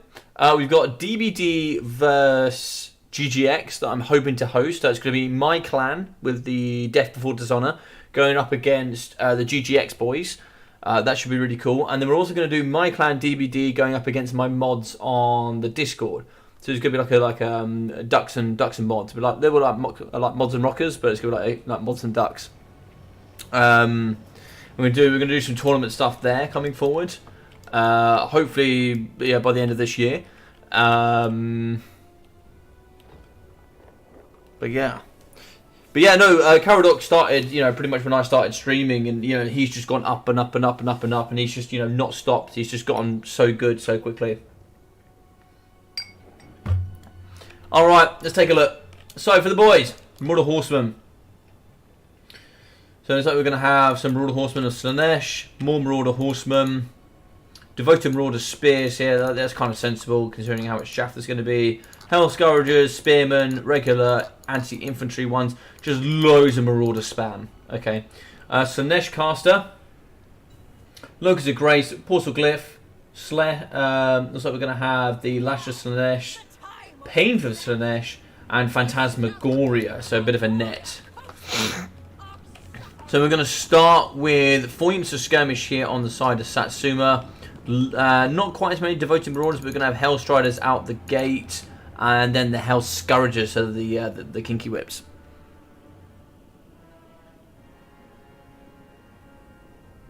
Give people their Fight Club back. Yeah, we certainly will be getting the old Battlemania back. We've already got Shortbeards ready to up and run. Can't wait for that. Can't wait for that.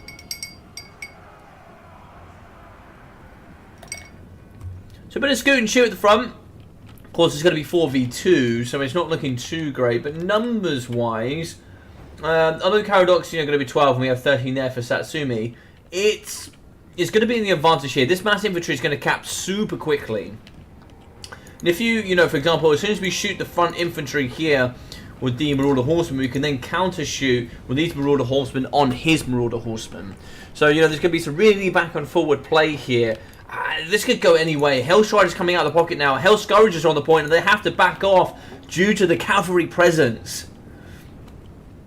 We now have map field control here with Caradoc, and I'm loving his position. His position is looking hella scary, and this could be the problem if you pothole into too many cavalry units. Spearmen and so many discouraging elements on the battlefield can really put you off. And double Spearmen here in the middle, double Spearmen on point 3. How are you going to push that with cavalry consistently? You can't. So you need to start getting some infantry on the point. It looks like he's going to rotate towards domination point 3, but that's where you're going to find a lot of the cavalry. And the main way to challenge that mobility is mobility of your own. But we have Hell Scourgers, which are certainly going to have to capture weight. So it's going to be trade against trade. So it's like here in the Slaanesh caster, is also going to be having Pain, Acquiescence, which I quite like. I think Acquiescence is a really strong spell, and the Portal Glyph. So a bit of a change here between Satsuma and then also the the caster here of Caradoc. So it's like it's going to be Spears fighting up against Devoted Marauders. That's exactly the trade-up you want to really free up your cavalry. Whips are going to be on the point. They're going to have good melee defense there. So Chaos Warriors, the Hell Scourgers, 54 melee defense and really decent armor. And these three bad boys are going to hold the point. So these are the Chaos Warrior variants. The rest are going to be Devoted Marauders. So it's Devoted Marauder Spears.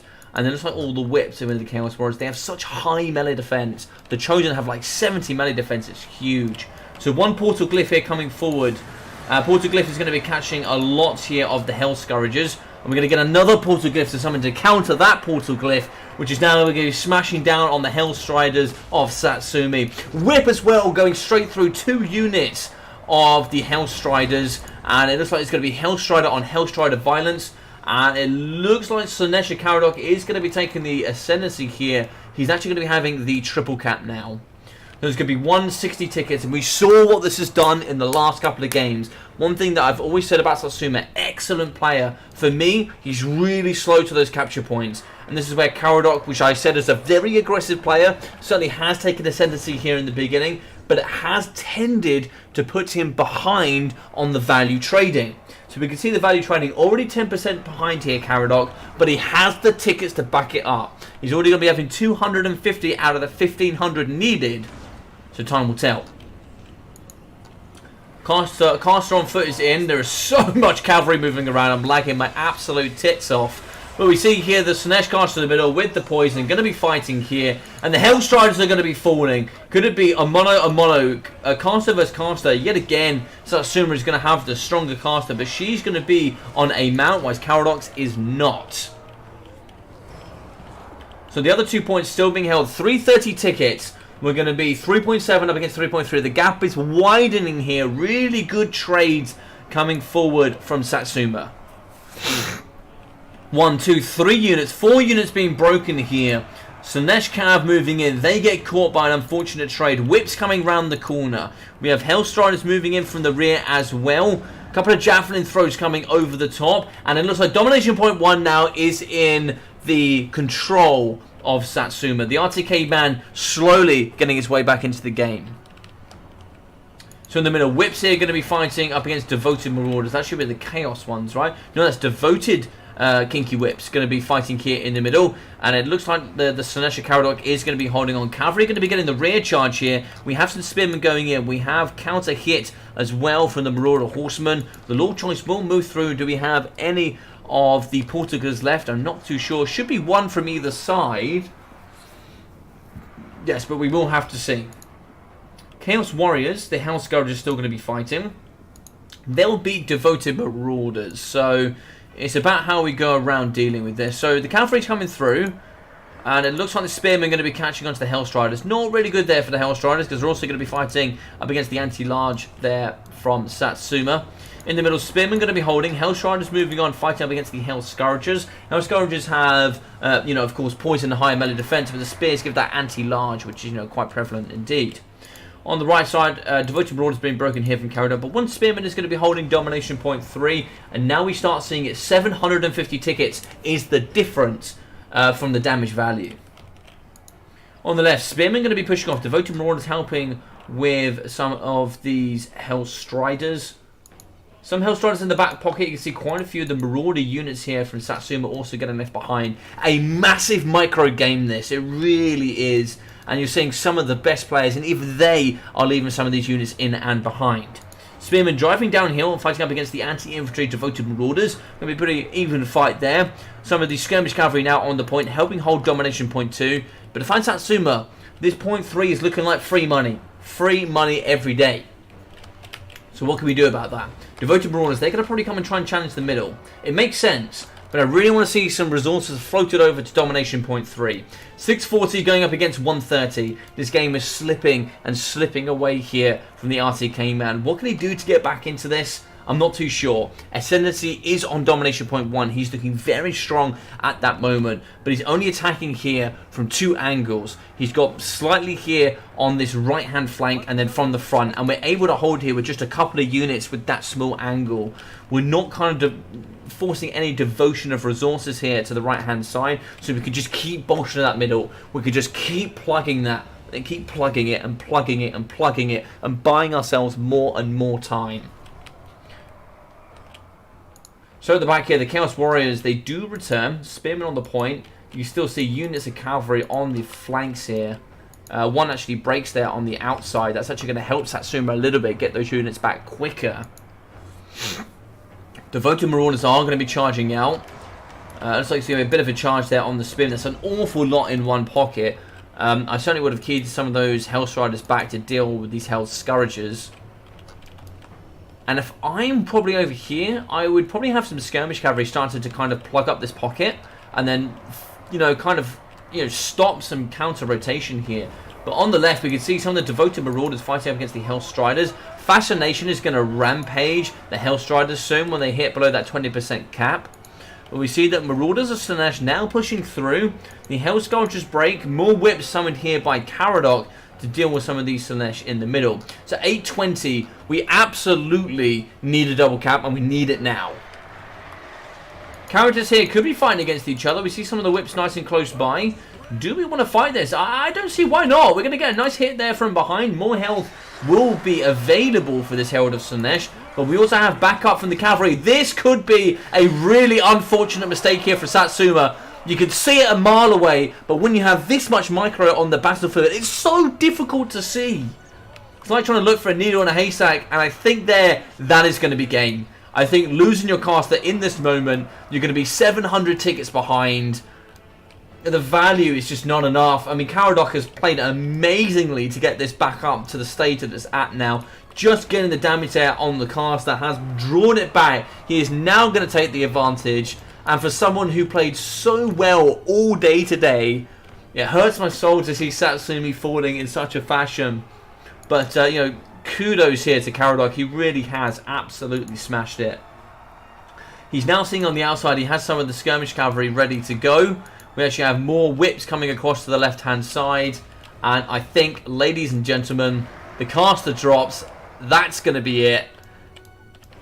Maybe Caradoc makes a mistake. I don't know. I don't want to say anything yet, but we're now 1,200 points behind. We're going to be 700 behind on tickets. No, not like that. No.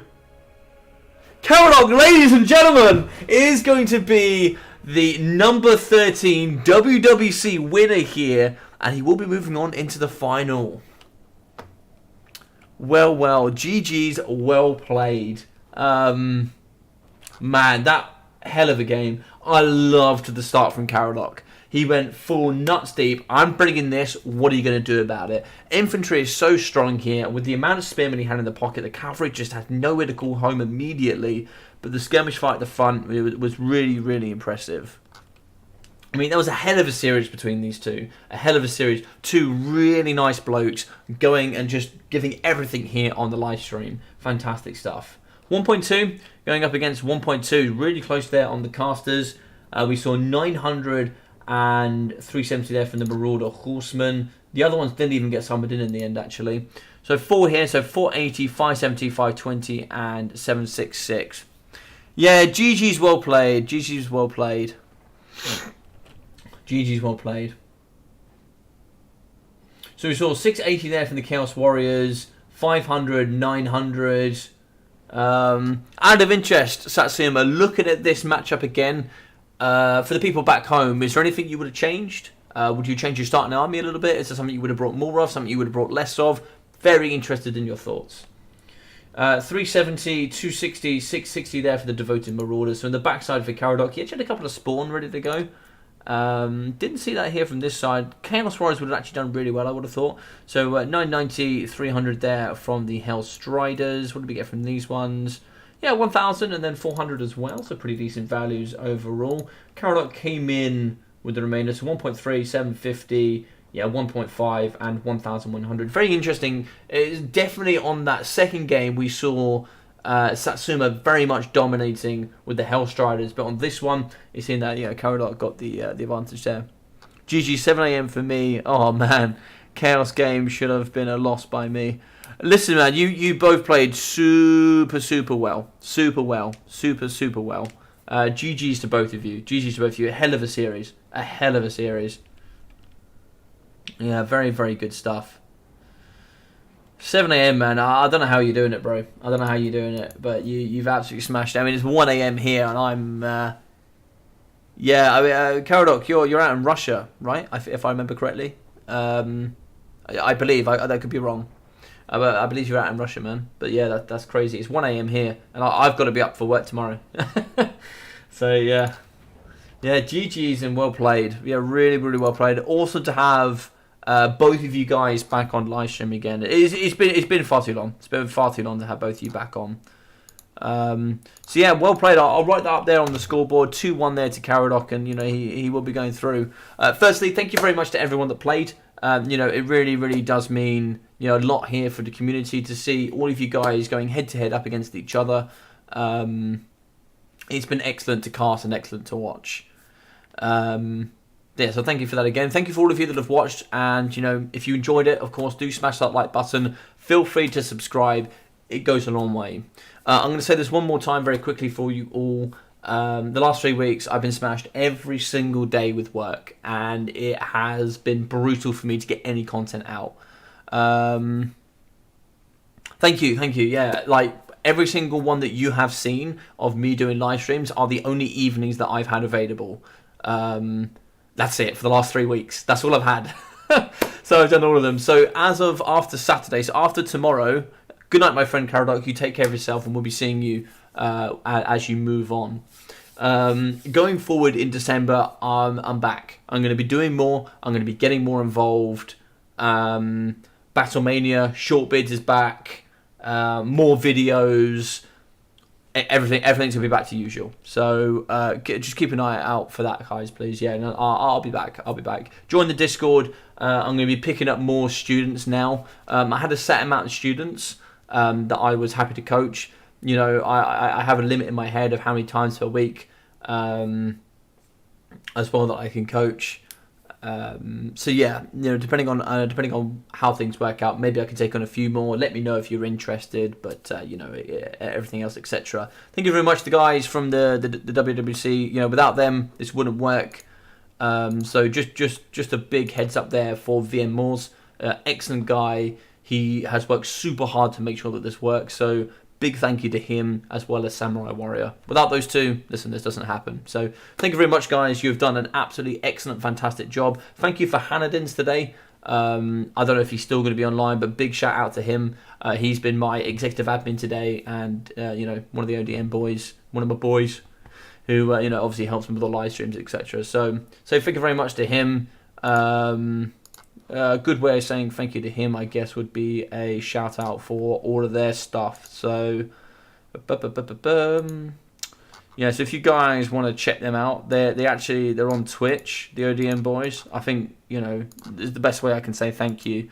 If you guys want to go support some competitive players that do competitive gameplay and competitive casting, like myself, you know, hop on there, go onto their Twitch, give them a little follow. Means the world to them as well, you know. So guys, thank you very much for everything. I'm gonna swan out, sleep, get up for work tomorrow. So you guys, please look after yourself, and after this weekend, I'm back. So be prepared. I'll see you soon.